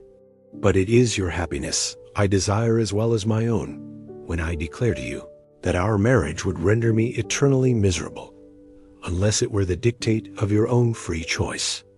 Even now I weep to think that, borne down as you are by the cruelest misfortunes, you may stifle, by the word honor, all hope of that love and happiness which would alone restore you to yourself. I, who have so interested an affection for you, may increase your miseries tenfold by being an obstacle to your wishes. Ah, Victor, be assured that your cousin and playmate has too sincere a love for you not to be made miserable by this supposition. Be happy, my friend, and if you obey me in this one request, remain satisfied that nothing on earth will have the power to interrupt my tranquility. Do not let this letter disturb you. Do not answer it tomorrow, or the next day, or even until you come, if it will give you pain. My uncle will send me news of your health, and if I see but one smile on your lips when we meet, occasioned by this or any other exertion of mine, I shall need no other happiness. Elizabeth Lavenza, Geneva, May 18th, 17. This letter revived in my memory what I had before forgotten, the threat of the fiend. I will be with you on your wedding night. Such was my sentence, and on that night would the Diegeman employ every art to destroy me, and tear me from the glimpse of happiness which promised partly to console my sufferings. On that night he had determined to consummate his crimes by my death. Well, be it so. A deadly struggle would then assuredly take place, in which if he was victorious, I should be at peace, and his power over me be at an end. If he were vanquished, I should be a free man. Alas, what freedom! Such as the peasant enjoys when his family have been massacred before his eyes, his cottage burnt, his lands laid waste, and he is turned adrift, homeless, penniless, and alone, but free. Such would be my liberty, except that in my Elizabeth that first possessed a treasure. Alas, balanced by those horrors of remorse and guilt which would pursue me until death. Sweet and beloved Elizabeth, I read and reread her letter, and some softened feelings stole into my heart and dared to whisper paradisaical dreams of love and joy. But the apple was already eaten, and the angel's arm bared to drive me from all hope. Yet I would die to make her happy. If the monster executed his threat, death was inevitable. Yet again, I considered whether my marriage would hasten my fate. My destruction might indeed arrive a few months sooner. But if my torturer should suspect that I postponed it, influenced by his menaces, he would surely find other, and perhaps more dreadful means of revenge. He had vowed to be with me on my wedding night, yet he did not consider that threat as binding him to peace in the meantime. For, as if to show me that he was not yet satiated with blood, he had murdered Clerval immediately after the enunciation of his threats. I resolved, therefore, that if my immediate union with my cousin would conduce either to hers or my father's happiness, my adversary's designs against my life should not retard it a single hour. In this state of mind, I wrote to Elizabeth. My letter was calm and affectionate. "I fear, my beloved girl," I said, "little happiness remains for us on earth. Yet all that I may one day enjoy is concentrated in you. Chase away your idle fears. To you alone do I consecrate my life and my endeavors for contentment. I have one secret, Elizabeth, a dreadful one. When revealed to you, it will chill your frame with horror. And then, far from being surprised at my misery, you will only wonder that I survive what I have endured. I will confide this tale of misery and terror to you the day after our marriage shall take place. For, my sweet cousin, there must be perfect confidence between us. But until then, I conjure you, do not mention or allude to it. This I most earnestly entreat, and I know you will comply." In about a week after the arrival of Elizabeth's letter, we returned to Geneva. My cousin welcomed me with warm affection, yet tears were in her eyes as she beheld my emaciated frame and feverish cheeks. I saw a change in her also. She was thinner and had lost much of that heavenly vivacity that had before charmed me. But her gentleness and soft looks of compassion made her a more fit companion for one blasted and miserable as I was. The tranquility which I now enjoyed did not endure. Memory brought madness with it, and when I thought on what had passed, a real insanity possessed me. Sometimes I was furious and burnt with rage, sometimes low and despondent. I neither spoke or looked, but sat motionless, bewildered by the multitude of miseries that overcame me. Elizabeth alone had the power to draw me from these fits. Her gentle voice would soothe me when transported by passion, and inspire me with human feelings when sunk in torpor. She wept with me and for me. When reason returned, she would remonstrate, and endeavor to inspire me with resignation.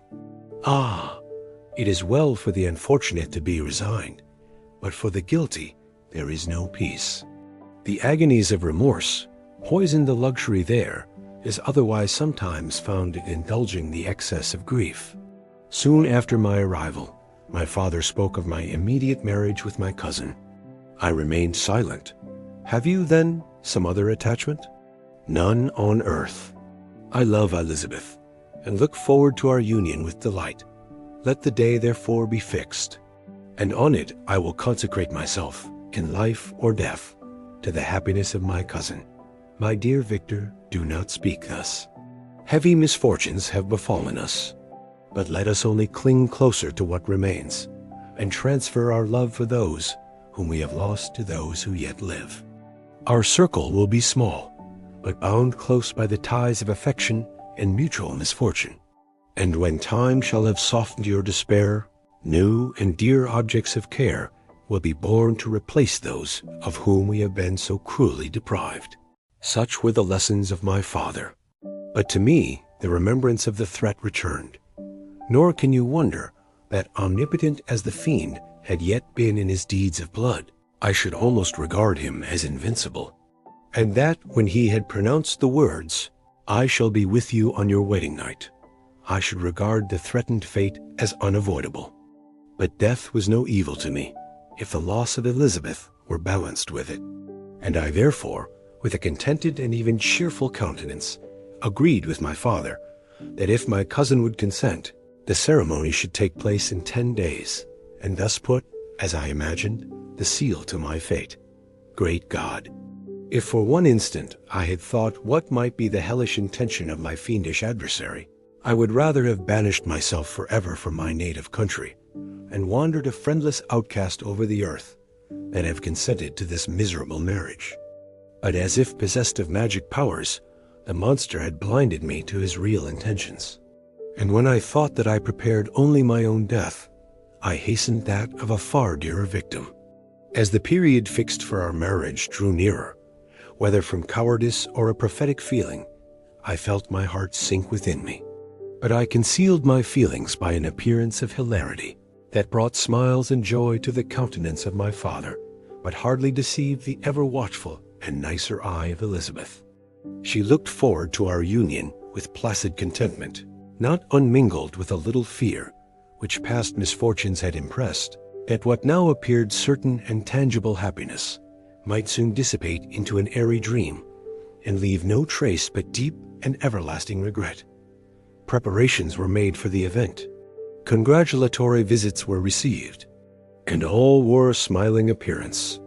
I shut up, as well as I could, in my own heart the anxiety that preyed there, and entered with seeming earnestness into the plans of my father, although they might only serve as the decorations of my tragedy. A house was purchased for us near Cologne, by which we should enjoy the pleasures of the country, and yet be so near Geneva as to see my father every day, who would still reside within the walls, for the benefit of Ernest, that he might follow his studies at the schools. In the meantime, I took every precaution to defend my person, in case the fiend should openly attack me. I carried pistols and a dagger constantly about me, and was ever on the watch to prevent artifice, and by these means gained a greater degree of tranquillity. Indeed, as the period approached, the threat appeared more as a delusion, not to be regarded as worthy to disturb my peace, while the happiness I hoped for in my marriage wore a greater appearance of certainty. As the day fixed for its solemnization drew nearer, and I heard it continually spoken of as an occurrence which no accident could possibly prevent, Elizabeth seemed happy. My tranquil demeanor contributed greatly to calm her mind. But on the day that was to fulfill my wishes and my destiny, she was melancholy, and a presentiment of evil pervaded her. And perhaps also she thought of the dreadful secret which I had promised to reveal to her the following day. My father was in the meantime overjoyed, and in the bustle of preparation, only observed in the melancholy of his niece the diffidence of a bride. After the ceremony was performed, a large party assembled at my father's, but it was agreed that Elizabeth and I should pass the afternoon and night at Evian, and return to Cologne the next morning. As the day was fair and the wind favorable, we resolved to go by water. Those were the last moments of my life during which I enjoyed the feeling of happiness. We passed rapidly along. The sun was hot, but we were sheltered from its rays by a kind of canopy, while we enjoyed the beauty of the scene, sometimes on one side of the lake, where we saw Mont Salave, the pleasant banks of Montalagre, and at a distance, surmounting all, the beautiful Mont Blanc, and the assemblage of snowy mountains that in vain endeavor to emulate her. Sometimes coasting the opposite banks, we saw the mighty Jura opposing its dark side to the ambition that would quit its native country, and an almost insurmountable barrier to the invader who should wish to enslave it. I took the hand of Elizabeth. "You are sorrowful, my love. Ah, if you knew what I have suffered, and what I may yet endure, you would endeavor to let me taste the quiet and freedom from despair that this one day at least permits me to enjoy." "Be happy, my dear Victor," replied Elizabeth. "There is, I hope, nothing to distress you.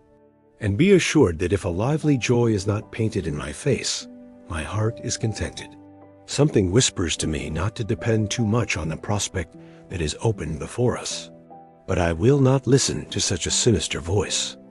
Observe how fast we move along, and how the clouds which sometimes obscure, and sometimes rise above the dome of Mont Blanc, render this scene of beauty still more interesting. Look also at the innumerable fish that are swimming in the clear waters, where we can distinguish every pebble that lies at the bottom.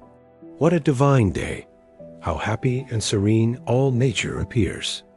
Thus Elizabeth endeavored to divert her thoughts and mind from all reflection upon melancholy subjects. But her temper was fluctuating.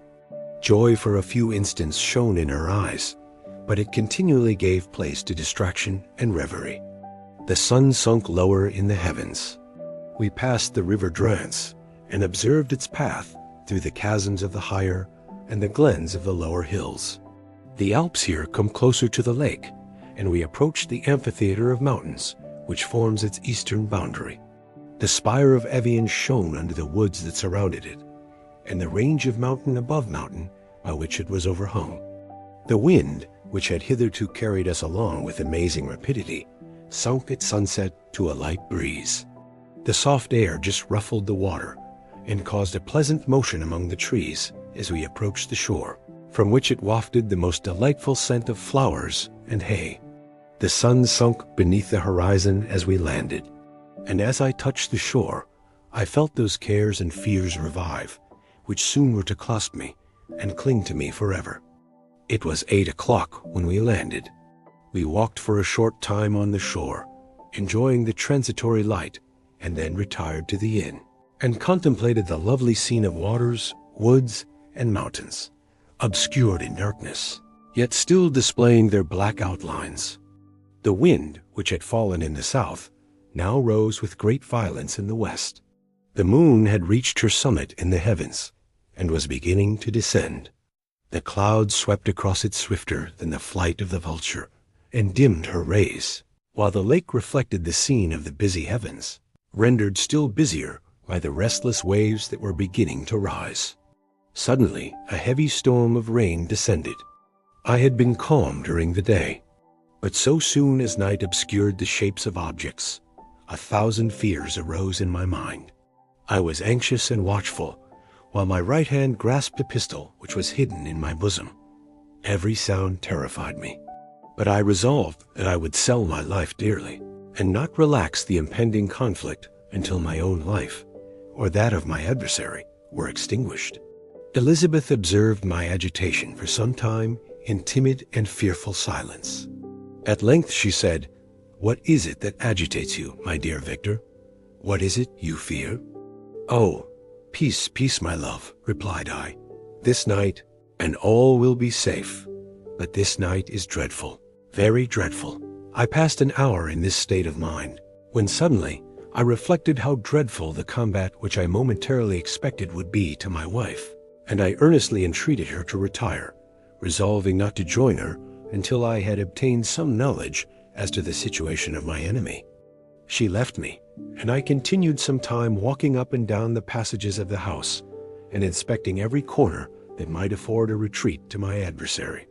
But I discovered no trace of him, and was beginning to conjecture that some fortunate chance had intervened to prevent the execution of his menaces, when suddenly I heard a shrill and dreadful scream.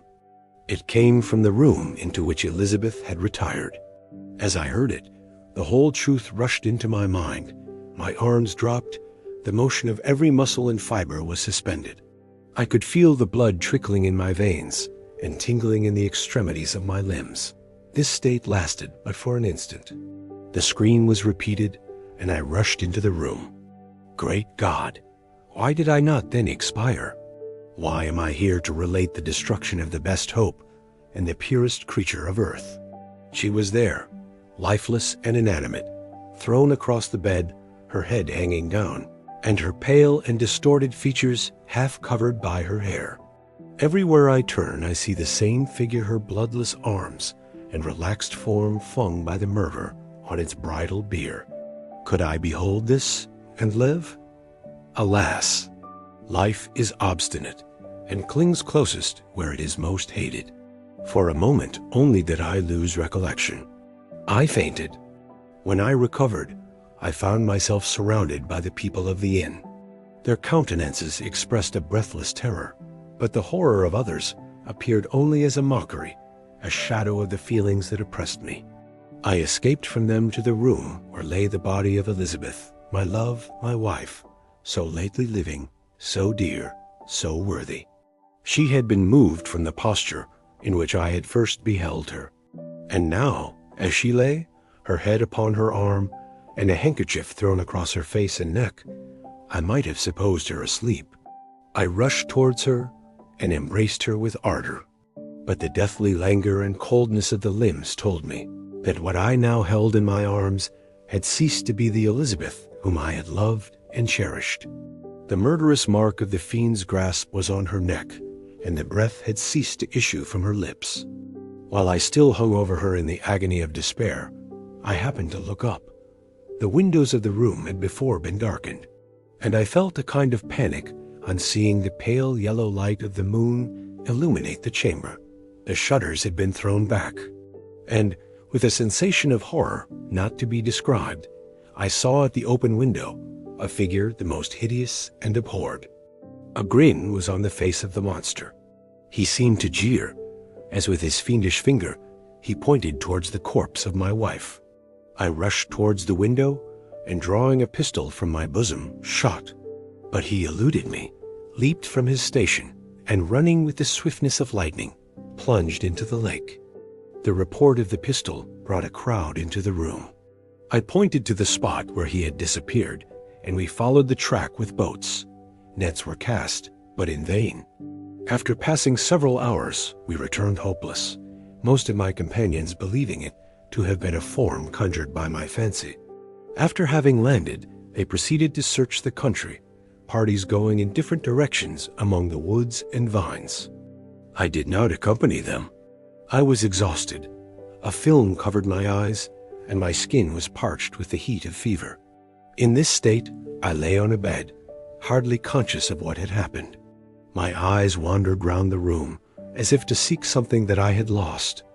At length I remembered that my father would anxiously expect the return of Elizabeth and myself, and that I must return alone. This reflection brought tears into my eyes, and I wept for a long time. But my thoughts rambled to various subjects, reflecting on my misfortunes and their cause. I was bewildered in a cloud of wonder and horror. The death of William, the execution of Justine, the murder of Clerval, and lastly of my wife. Even at that moment I knew not that my only remaining friends were safe from the malignity of the fiend. My father even now might be writhing under his grasp, and Ernest might be dead at his feet. This idea made me shudder and recalled me to action.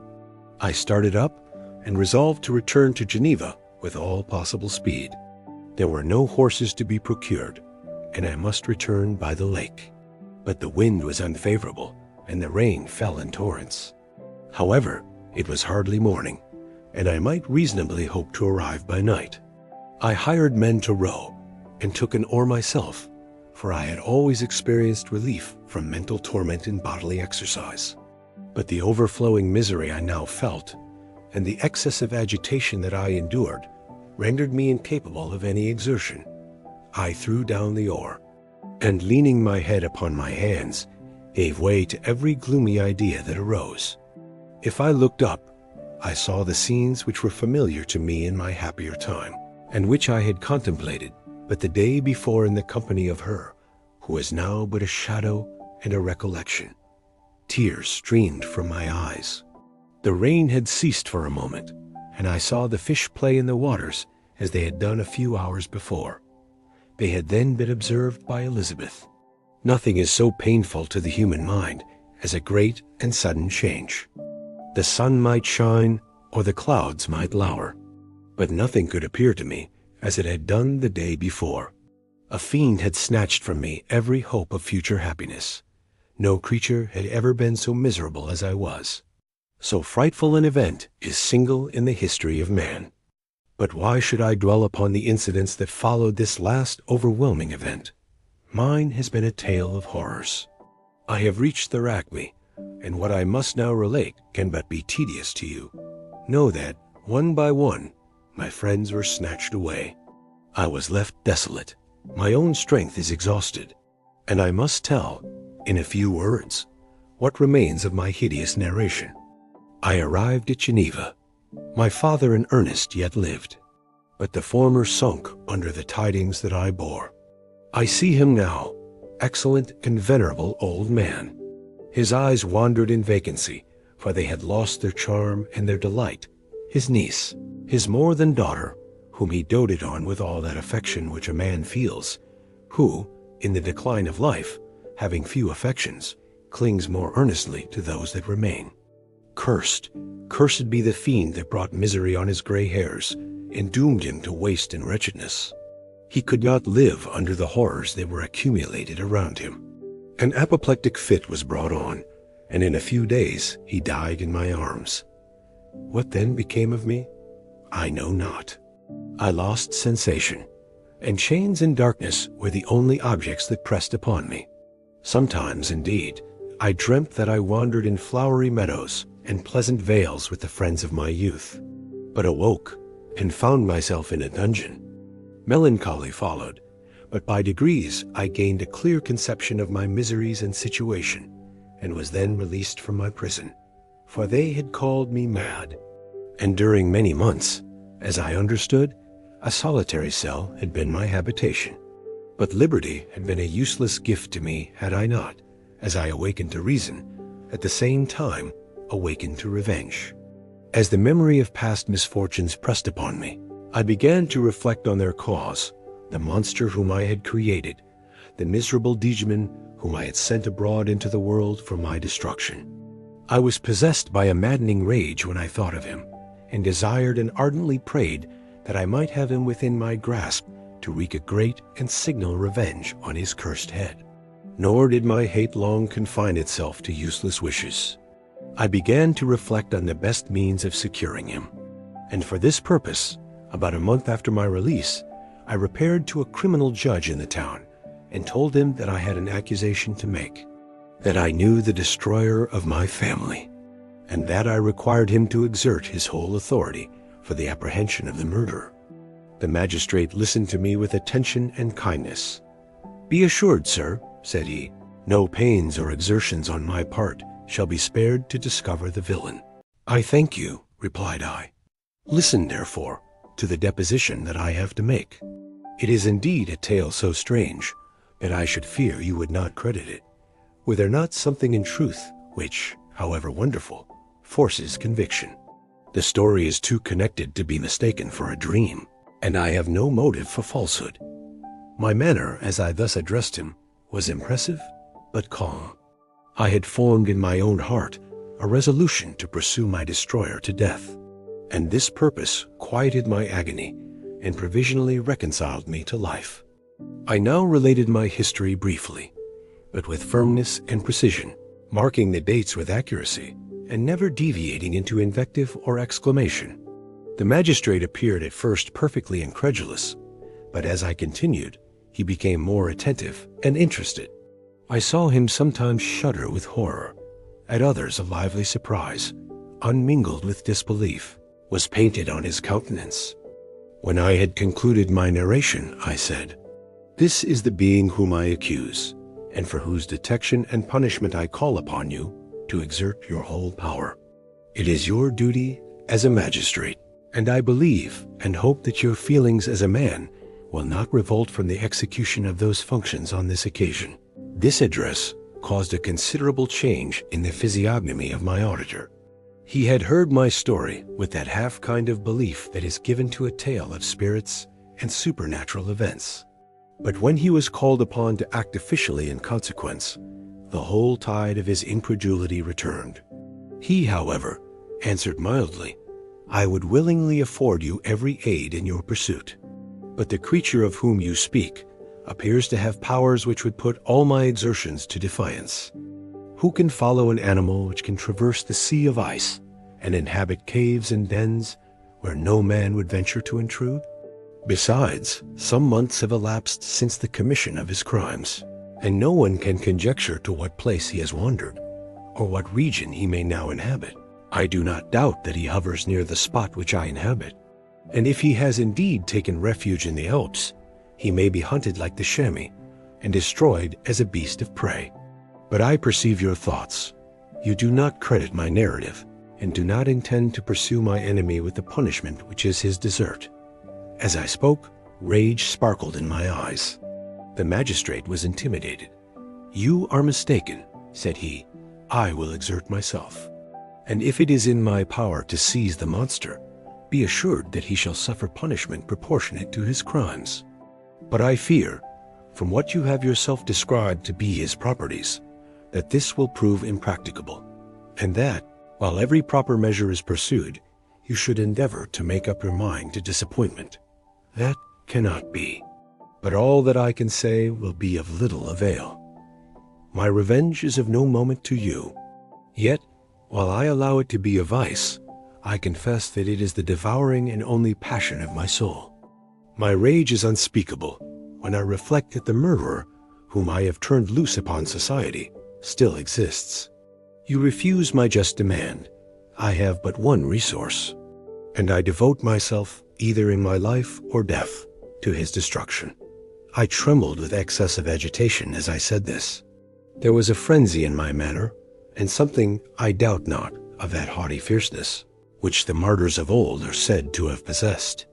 But to a Genevan magistrate, whose mind was occupied by far other ideas than those of devotion and heroism, this elevation of mind had much the appearance of madness. He endeavored to soothe me as a nurse does a child, and reverted to my tale as the effects of delirium.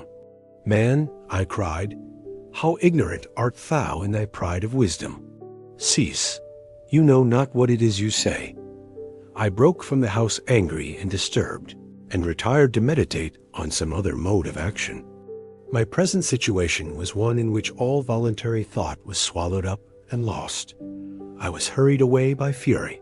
Revenge alone endowed me with strength and composure. It modeled my feelings and allowed me to be calculating and calm at periods when otherwise delirium or death would have been my portion.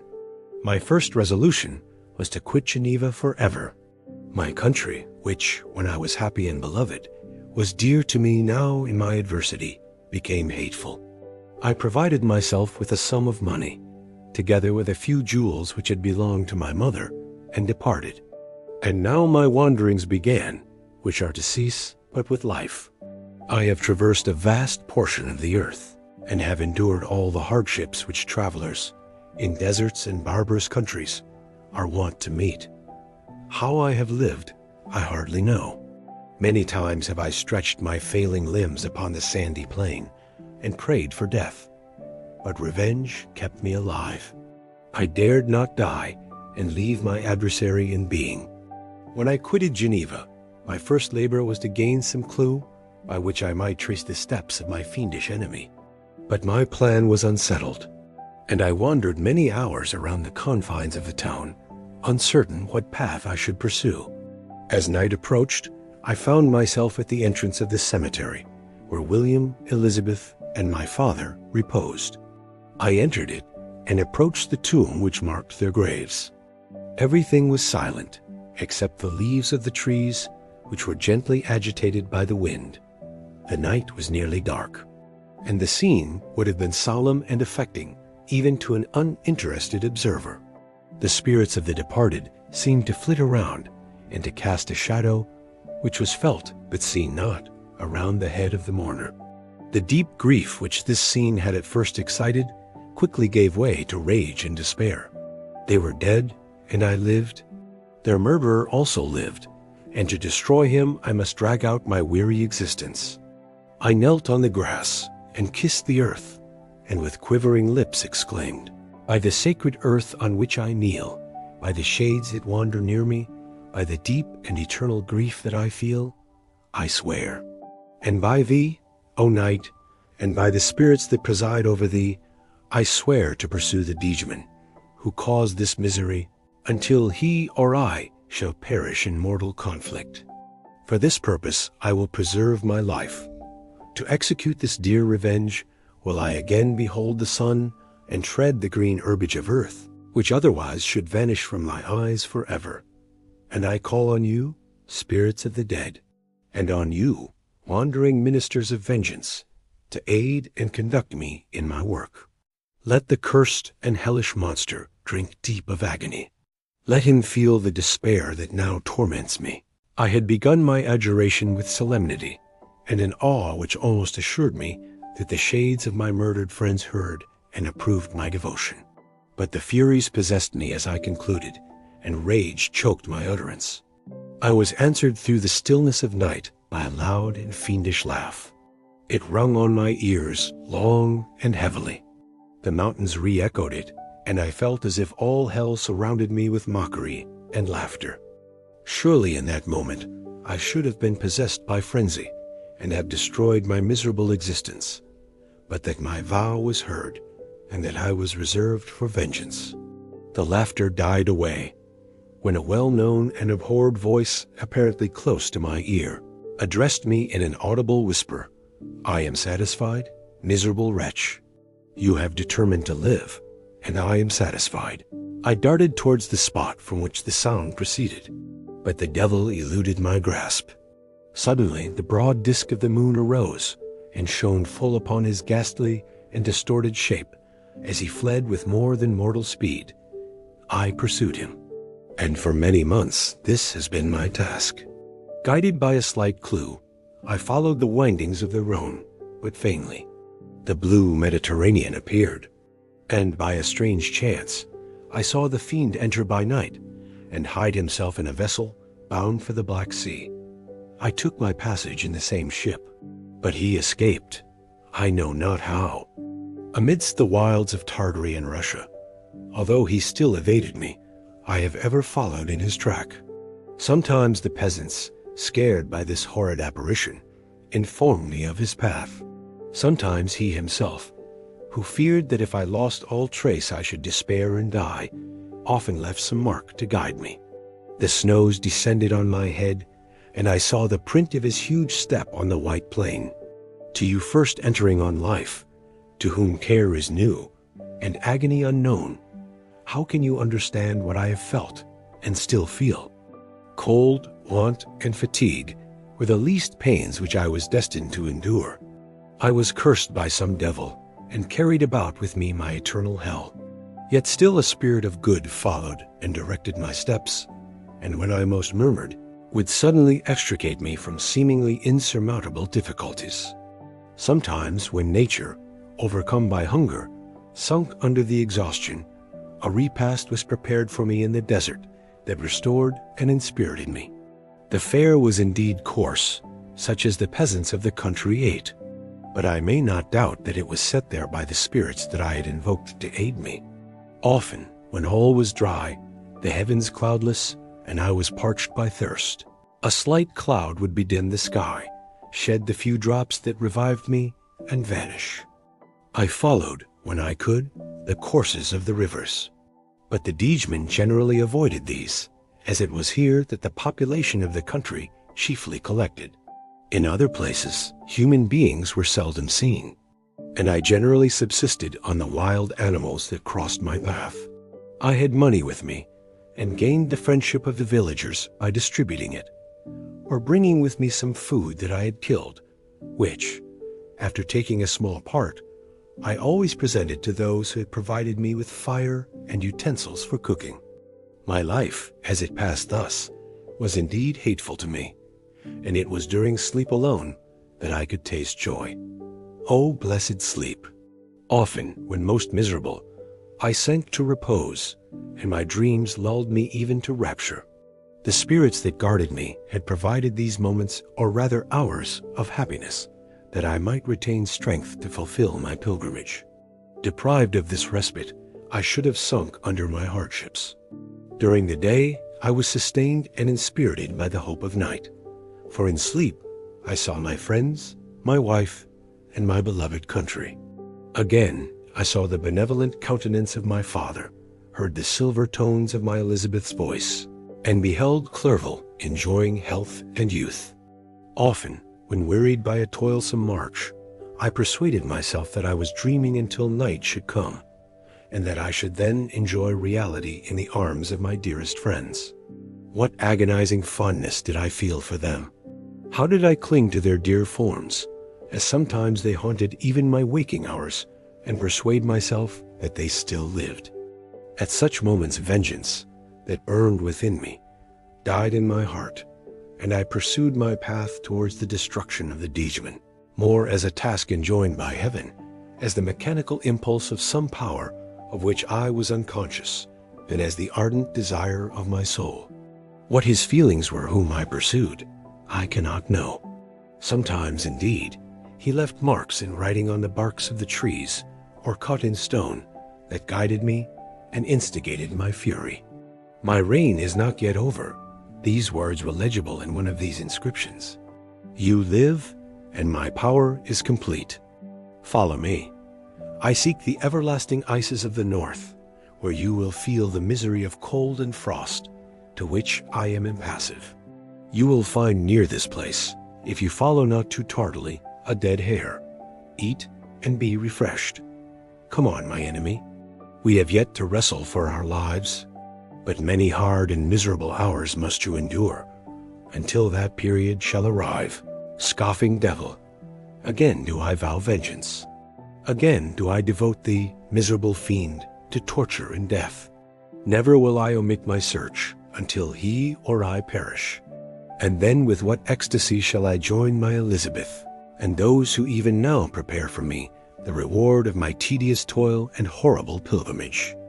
As I still pursued my journey to the northward, the snows thickened, and the cold increased in a degree almost too severe to support. The peasants were shut up in their hovels, and only a few of the most hardy ventured forth to seize the animals whom starvation had forced from their hiding places, to seek for prey. The rivers were covered with ice, and no fish could be procured. And thus I was cut off from my chief article of maintenance. The triumph of my enemy increased with the difficulty of my labors. One inscription that he left was in these words: Prepare, your toils only begin. Wrap yourself in furs and provide food, for we shall soon enter upon a journey where your sufferings will satisfy my everlasting hatred. My courage and perseverance were invigorated by these scoffing words. I resolved not to fail in my purpose, and calling on heaven to support me, I continued with unabated fervor to traverse immense deserts, until the ocean appeared at a distance, and formed the utmost boundary of the horizon. Oh, how unlike it was to the blue seas of the south! Covered with ice, it was only to be distinguished from land by its superior wildness and ruggedness. The Greeks wept for joy when they beheld the Mediterranean from the hills of Asia, and hailed with rapture the boundary of their toils. I did not weep, but I knelt down, and, with a full heart, thanked my guiding spirit for conducting me in safety to the place where I hoped, notwithstanding my adversary's jibe, to meet and grapple with him. Some weeks before this period, I had procured a sledge and dogs, and thus traversed the snows with inconceivable speed. I know not whether the fiend possessed the same advantages, but I found that, as before I had daily lost ground in the pursuit, I now gained on him. So much so, that when I first saw the ocean, he was but one day's journey in advance, and I hoped to intercept him before he should reach the beach. With new courage, therefore, I pressed on, and in 2 days arrived at a wretched hamlet on the seashore. I inquired of the inhabitants concerning the fiend, and gained accurate information. A gigantic monster, they said, had arrived the night before, armed with a gun and many pistols, putting to flight the inhabitants of a solitary cottage through fear of his terrific appearance. He had carried off their store of winter food, and, placing it in a sledge, to draw which he had seized on a numerous drove of trained dogs, he had harnessed them, and the same night, to the joy of the horror-struck villagers, had pursued his journey across the sea in a direction that led to no land, and they conjectured that he must speedily be destroyed by the breaking of the ice or frozen by the eternal frosts. On hearing this information, I suffered a temporary access of despair. He had escaped me, and I must commence a destructive and almost endless journey across the mountainous ices of the ocean, amidst cold that few of the inhabitants could long endure, and which I, the native of a genial and sunny climate, could not hope to survive. Yet at the idea that the fiend should live and be triumphant, my rage and vengeance returned, and like a mighty tide, overwhelmed every other feeling.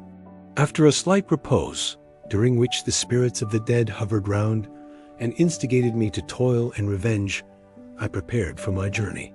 I exchanged my land sledge for one fashioned for the inequalities of the frozen ocean, and, purchasing a plentiful stock of provisions, I departed from land.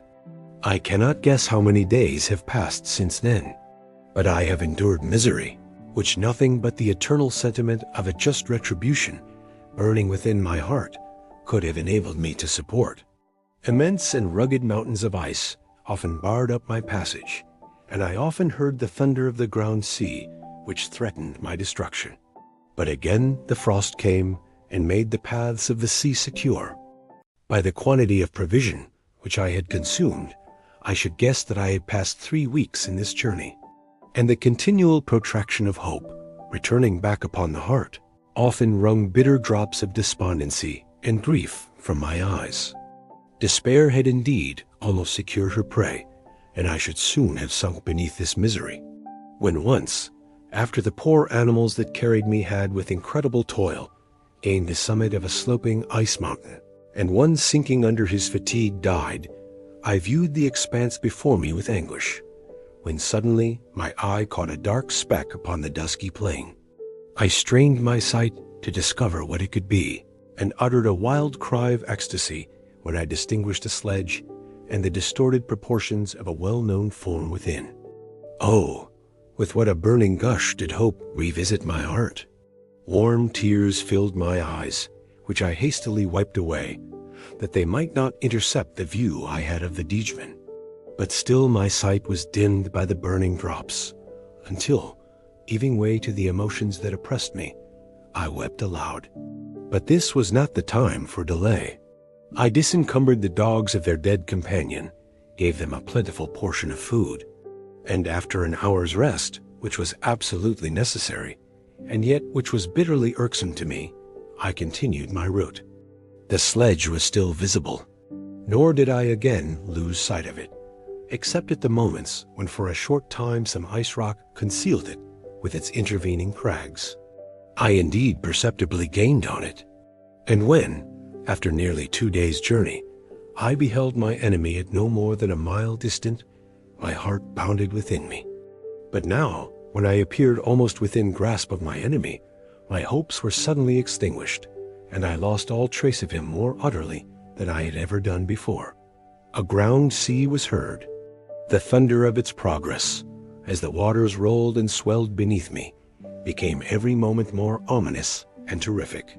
I pressed on, but in vain.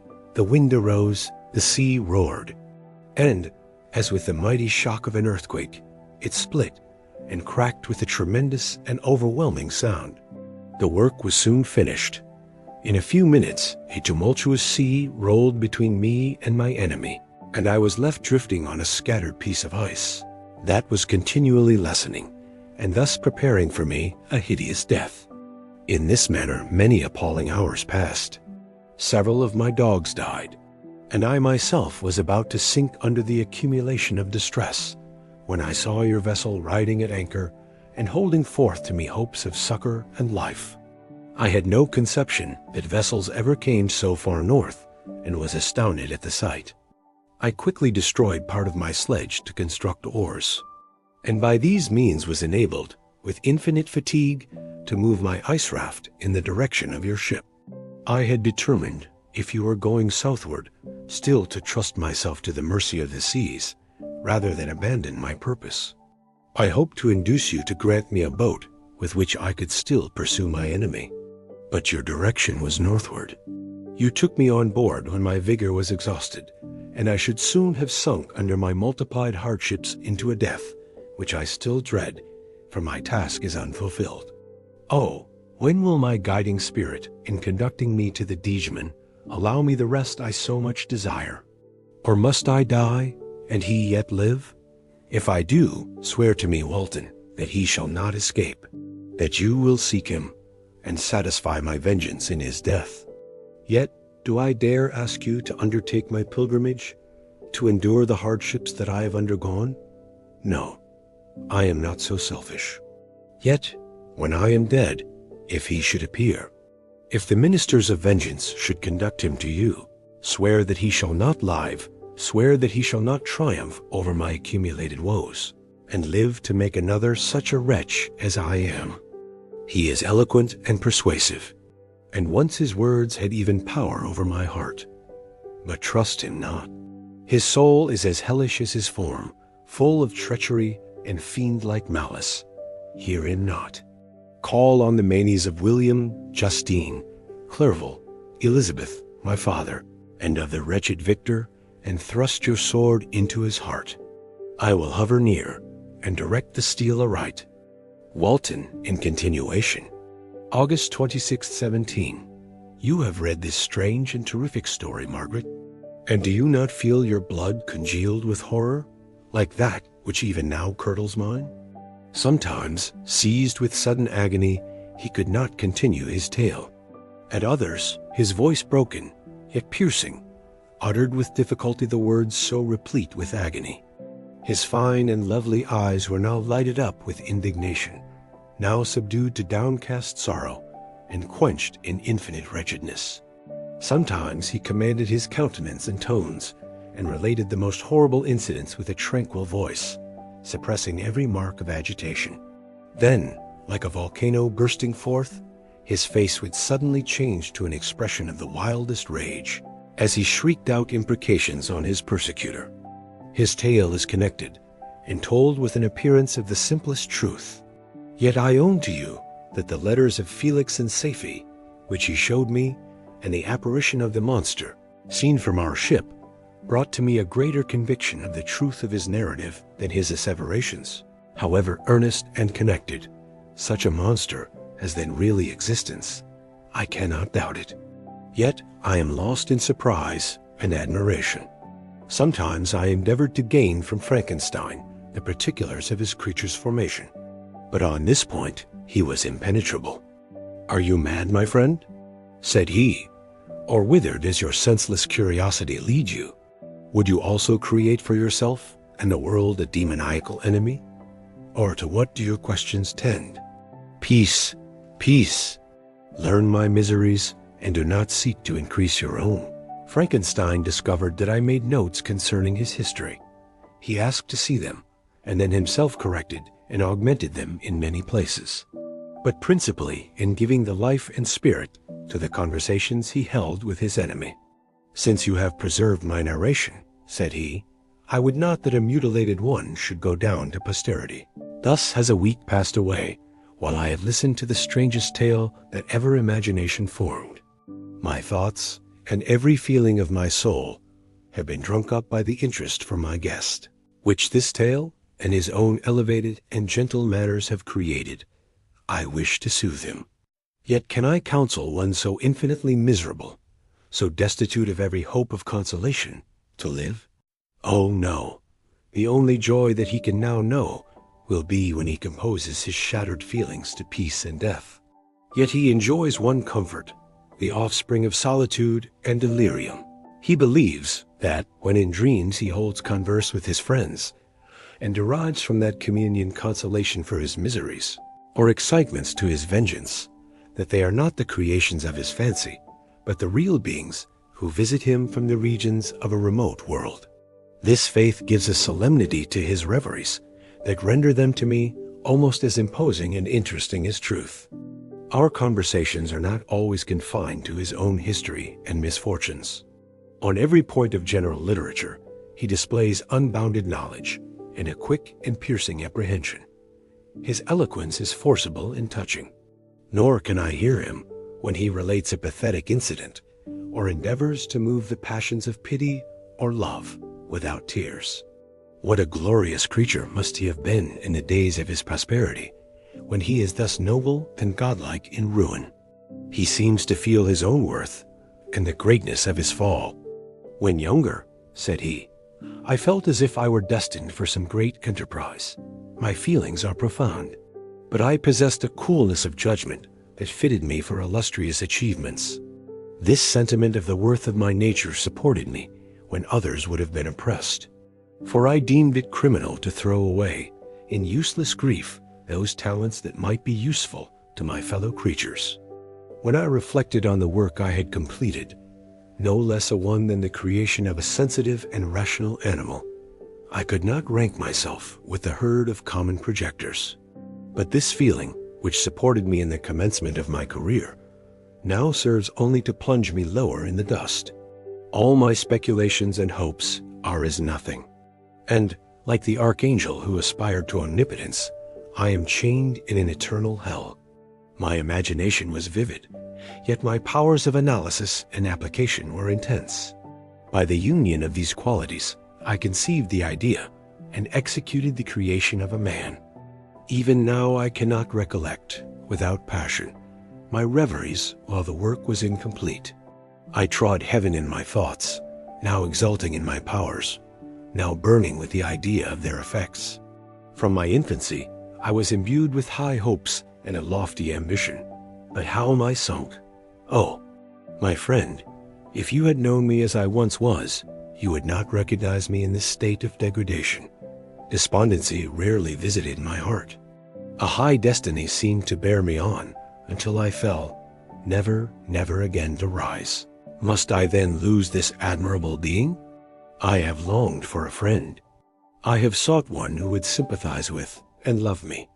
Behold, on these desert seas I have found such a one. But I fear I have gained him only to know his value and lose him. I would reconcile him to life, but he repulses the idea. I thank you, Walton, he said, for your kind intentions towards so miserable a wretch. But when you speak of new ties and fresh affections, think you that any can replace those who are gone? Can any man be to me as Clerval was, or any woman another Elizabeth? Even where the affections are not strongly moved by any superior excellence, the companions of our childhood always possess a certain power over our minds, which hardly any later friend can obtain. They know our infantine dispositions, which, however they may be afterwards modified, are never eradicated, and they can judge of our actions with more certain conclusions as to the integrity of our motives. A sister or a brother can never, unless indeed such symptoms have been shown early, suspect the other of fraud or false dealing, when another friend, however strongly he may be attached, may, in spite of himself, be invaded with suspicion. But I enjoyed friends, dear not only through habit and association, but from their own merits. And wherever I am, the soothing voice of my Elizabeth and the conversation of Clerval will be ever whispered in my ear. They are dead. And but one feeling in such a solitude can persuade me to preserve my life. If I were engaged in any high undertaking or design, fraught with extensive utility to my fellow creatures, then could I live to fulfill it. But such is not my destiny. I must pursue and destroy the being to whom I gave existence. Then my lot on earth will be fulfilled, and I may die. September 2d. My beloved sister, I write to you, encompassed by peril, and ignorant whether I am ever doomed to see again dear England, and the dearer friends that inhabit it. I am surrounded by mountains of ice, which admit of no escape, and threaten every moment to crush my vessel. The brave fellows, whom I have persuaded to be my companions, look towards me for aid, but I have none to bestow. There is something terribly appalling in our situation, yet my courage and hopes do not desert me. We may survive. And if we do not, I will repeat the lessons of my Seneca, and die with a good heart. Yet what, Margaret, will be the state of your mind? You will not hear of my destruction, and you will anxiously await my return. Years will pass, and you will have visitings of despair, and yet be tortured by hope. Oh, my beloved sister, the sickening failings of your heartfelt expectations are, in prospect, more terrible to me than my own death. But you have a husband and lovely children. You may be happy. Heaven bless you and make you so. My unfortunate guest regards me with the tenderest compassion. He endeavors to fill me with hope, and talks as if life were a possession which he valued. He reminds me how often the same accidents have happened to other navigators who have attempted this sea, and in spite of myself, he fills me with cheerful auguries. Even the sailors feel the power of his eloquence.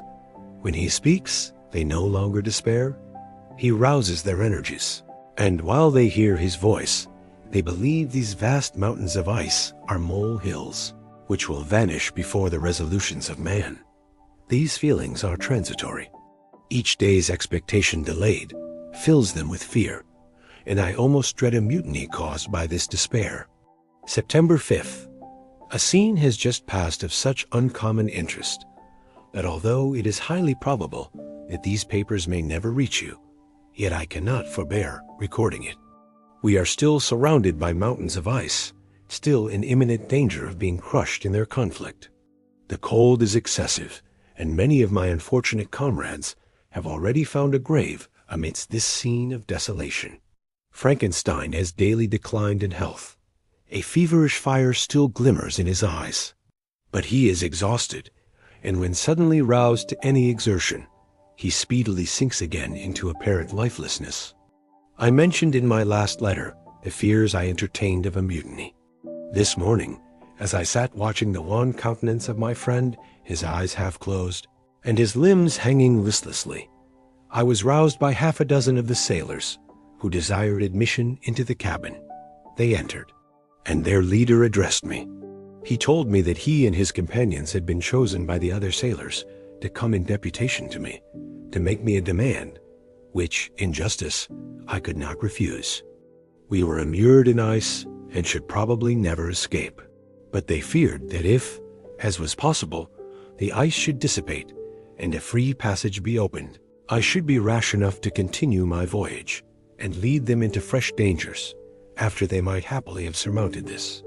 They desired, therefore, that I should engage with a solemn promise that if the vessel should be freed, I would instantly direct my course southward.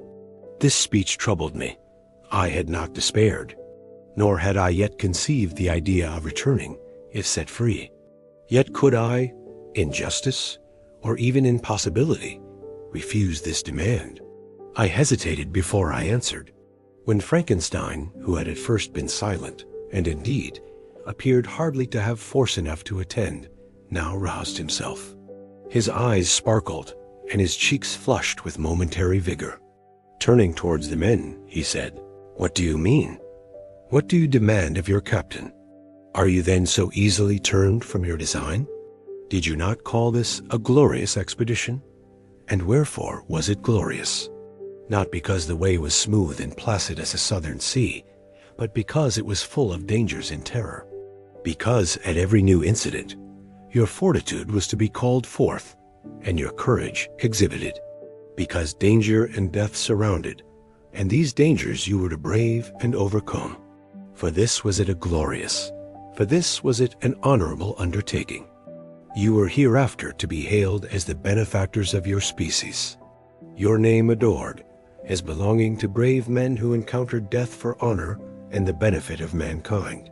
And now, behold, with the first imagination of danger, or, if you will, the first mighty and terrific trial of your courage, you shrink away and are content to be handed down as men who had not strength enough to endure cold and peril. And so, poor souls, they were chilly and returned to their warm firesides. Why, that requires not this preparation. They need not have come thus far and dragged you captain to the shame of a defeat merely to prove yourselves cowards. Oh, be men, or be more than men. Be steady to your purposes and firm as a rock. This ice is not made of such stuff as your hearts might be. It is mutable, cannot withstand you. If you say that it shall not, do not return to your families with the stigma of disgrace marked on your brows. Return as heroes who have fought and conquered, and who know not what it is to turn their backs on the foe."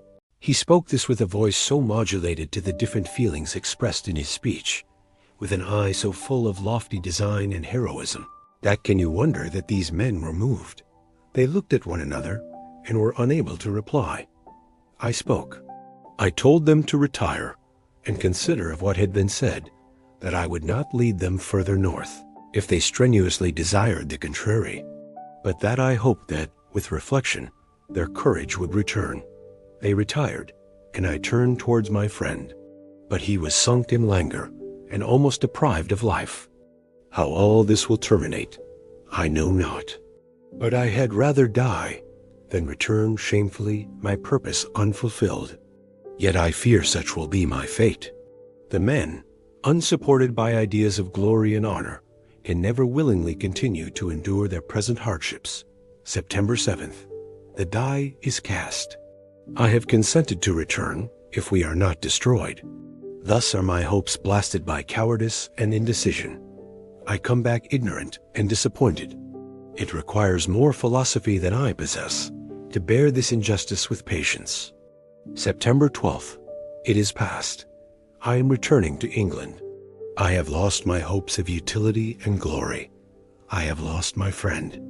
But I will endeavor to detail these bitter circumstances to you, my dear sister.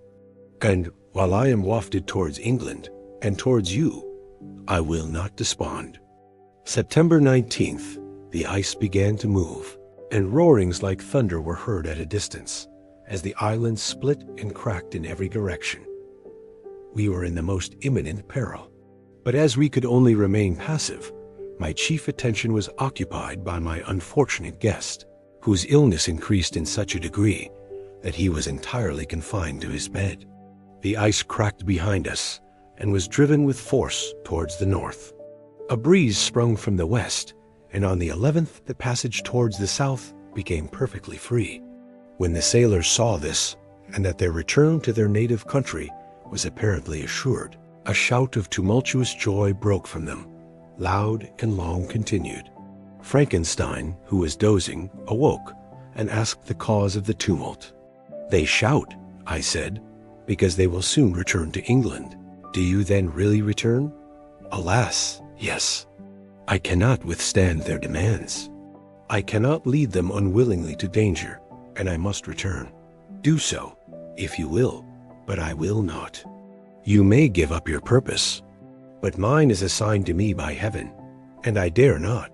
I am weak, but surely the spirits who assist my vengeance will endow me with sufficient strength."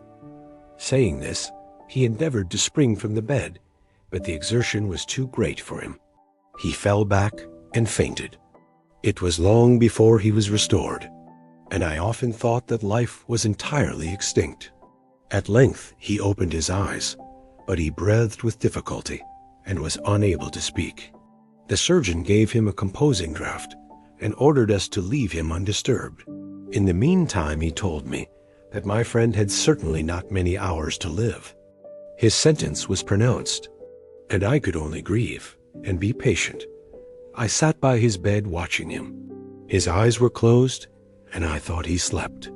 But presently he called to me in a feeble voice, and bidding me come near, said, "Alas, the strength I relied on is gone.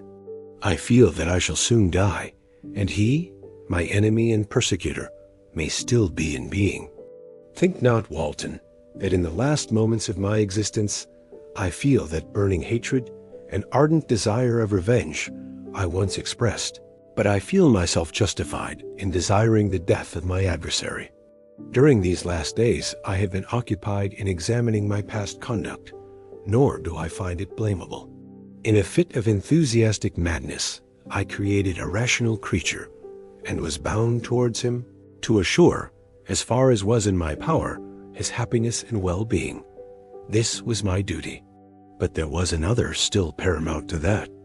My duties towards my fellow creatures had greater claims to my attention, because they included a greater proportion of happiness or misery. Urged by this view, I refused, and I did right in refusing, to create a companion for the first creature. He showed unparalleled malignity and selfishness in evil. He destroyed my friends. He devoted to destruction beings who possessed exquisite sensations, happiness, and wisdom. Nor do I know where this thirst for vengeance may end. Miserable himself, that he may render no other wretched, he ought to die. The task of his destruction was mine, but I have failed. When actuated by selfish and vicious motives, I asked you to undertake my unfinished work, and I renew this request now, when I am only induced by reason and virtue. Yet I cannot ask you to renounce your country and friends to fulfill this task. And now that you are returning to England, you will have little chance of meeting with him. But the consideration of these points, and the well-balancing of what you may esteem your duties, I leave to you. My judgment and ideas are already disturbed by the near approach of death. I dare not ask you to do what I think right, for I may still be misled by passion. That he should live to be an instrument of mischief disturbs me. In other respects, this hour, when I momentarily expect my release, is the only happy one which I have enjoyed for several years. The forms of the beloved dead flit before me, and I hasten to their arms. Farewell, Walton. Seek happiness and tranquility, and avoid ambition, even if it be only the apparently innocent one of distinguishing yourself in science and discoveries.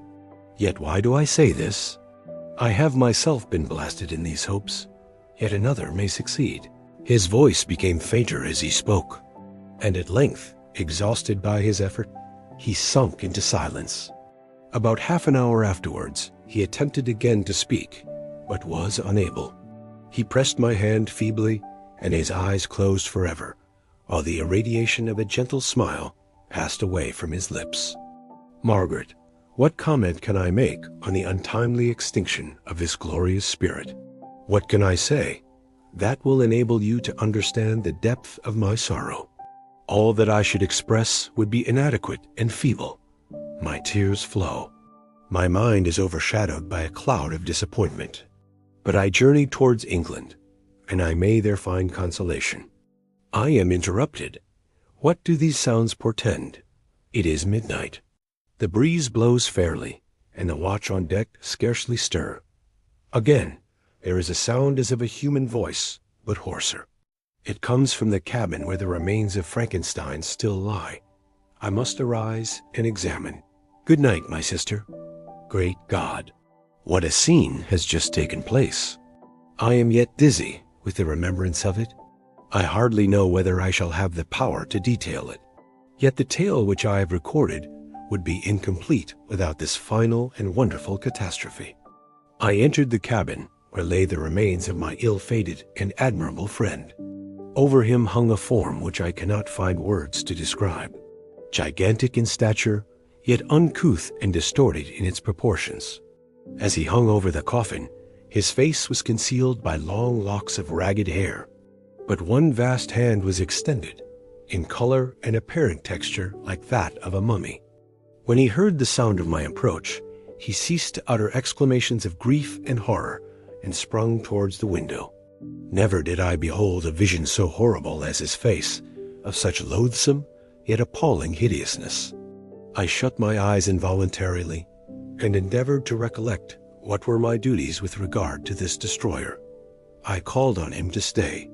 He paused, looking on me with wonder, and again turning towards the lifeless form of his creator, he seemed to forget my presence, and every feature and gesture seemed instigated by the wildest rage of some uncontrollable passion. That is also my victim, he exclaimed. In his murder, my crimes are consummated. The miserable series of my being is wound to its close. O Frankenstein, generous and self-devoted being, what does it avail that I now ask thee to pardon me? I, who irretrievably destroyed thee by destroying all thou lovest. Alas! He is cold. He may not answer me. His voice seemed suffocated, and my first impulses, which had suggested to me the duty of obeying the dying request of my friend in destroying his enemy, were now suspended by a mixture of curiosity and compassion. I approached this tremendous being. I dared not again raise my looks upon his face. There was something so scaring and unearthly in his ugliness. I attempted to speak, but the words died away on my lips. The monster continued to utter wild and incoherent self-reproaches. At length I gathered resolution to address him, in a pause of the tempest of his passion. Your repentance, I said, is now superfluous. If you had listened to the voice of conscience, and heeded the stings of remorse, before you had urged your diabolical vengeance to this extremity, Frankenstein would yet have lived. And do you dream? Said the Deedsman. Do you think that I was then dead to agony and remorse? He continued, pointing to the corpse.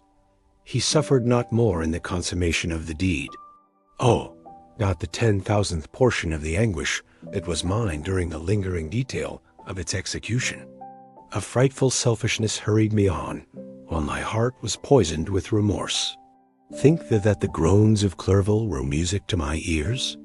My heart was fashioned to be susceptible of love and sympathy. And when wrenched by misery to vice and hatred, it did not endure the violence of the change without torture such as you cannot even imagine. After the murder of Clerval, I returned to Switzerland, heartbroken and overcome. I pitied Frankenstein.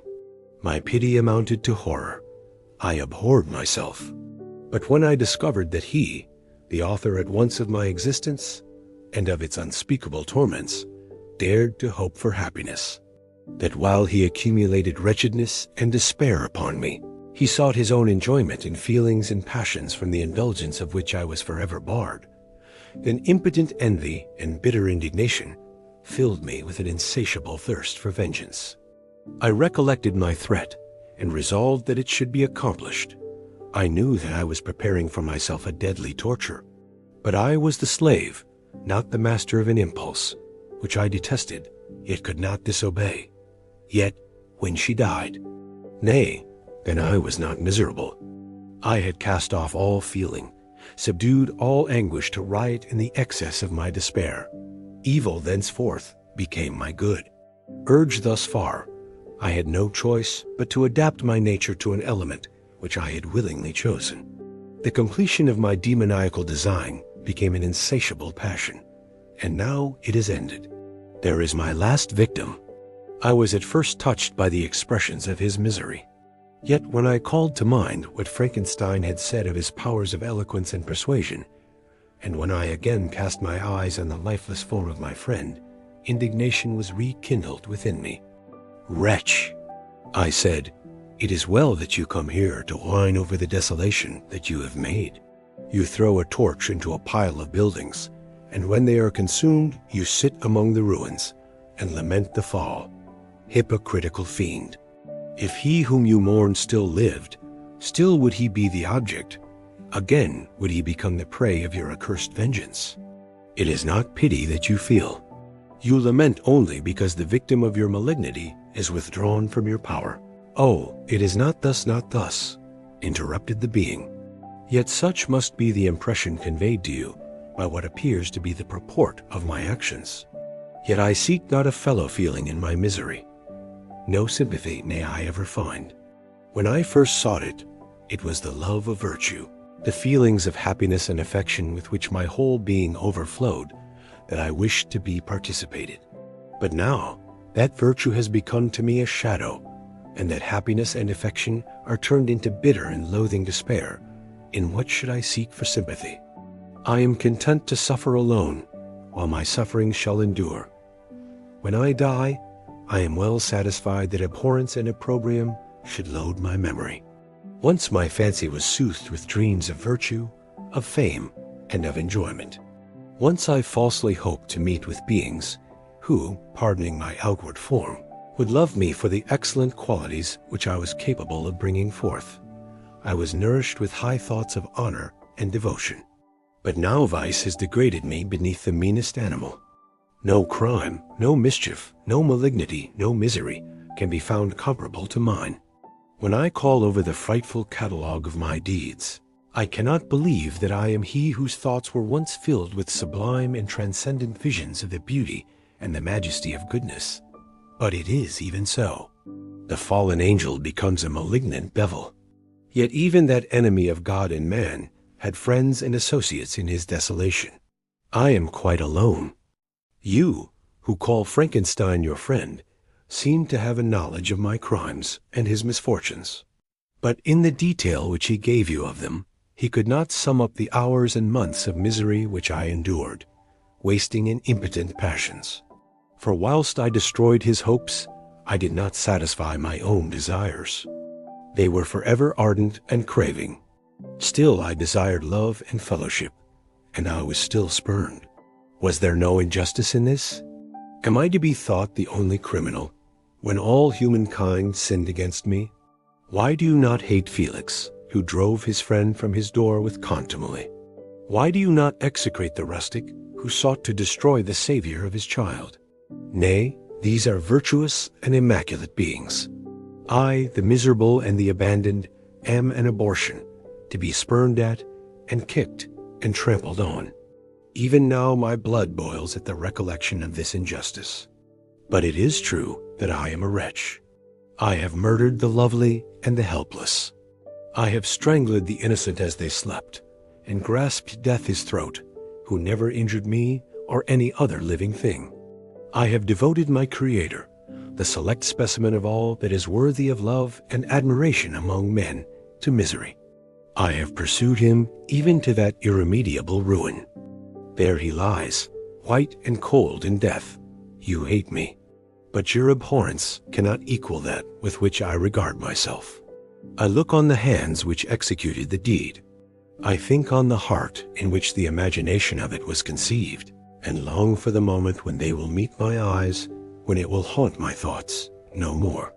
Fear not that I shall be the instrument of future mischief. My work is nearly complete. Neither yours nor any man's death is needed to consummate the series of my being and accomplish that which must be done, but it requires my own. Do not think that I shall be slow to perform this sacrifice. I shall quit your vessel on the ice raft which brought me hither, and shall seek the most northern extremity of the globe. I shall collect my funeral pile, and consume to ashes this miserable frame, that its remains may afford no light to any curious and unhallowed wretch who would create such another as I have been. I shall die. I shall no longer feel the agonies which now consume me, or be the prey of feelings unsatisfied, yet unquenched. He is dead who called me into being, and when I shall be no more, the very remembrance of us both will speedily vanish. I shall no longer see the sun or stars, or feel the winds play on my cheeks. Light, feeling, and sense will pass away, and in this condition must I find my happiness. Some years ago, when the images which this world affords first opened upon me, when I felt the cheering warmth of summer, and heard the rustling of the leaves and the chirping of the birds, and these were all to me, I should have wept to die. Now it is my only consolation. Polluted by crimes, and torn by the bitterest remorse, where can I find rest but in death? Farewell. I leave you, and in you the last of humankind whom these eyes will ever behold. Farewell, Frankenstein. If thou wert yet alive, and yet cherished a desire of revenge against me, it would be better satiated in my life than in my destruction. But it was not so. Thou didst seek my extinction, that I might not cause greater wretchedness. And if yet, in some mode unknown to me, thou hast not yet ceased to think and feel, thou desirest not my life for my own misery. Blasted as thou wert, my agony was still superior to thine. For the bitter sting of remorse may not cease to rankle in my wounds until death shall close them forever. But soon, he cried, with sad and solemn enthusiasm, I shall die, and what I now feel be no longer felt. Soon these burning miseries will be extinct. I shall ascend my funeral pile triumphantly, and exult in the agony of the torturing flames. The light of that conflagration will fade away. My ashes will be swept into the sea by the winds. My spirit will sleep in peace, or if it thinks, it will not surely think thus. Farewell. He sprung from the cabin window. As he said this, upon the ice raft which lay close to the vessel, he was soon borne away by the waves, and lost in darkness and distance. The end.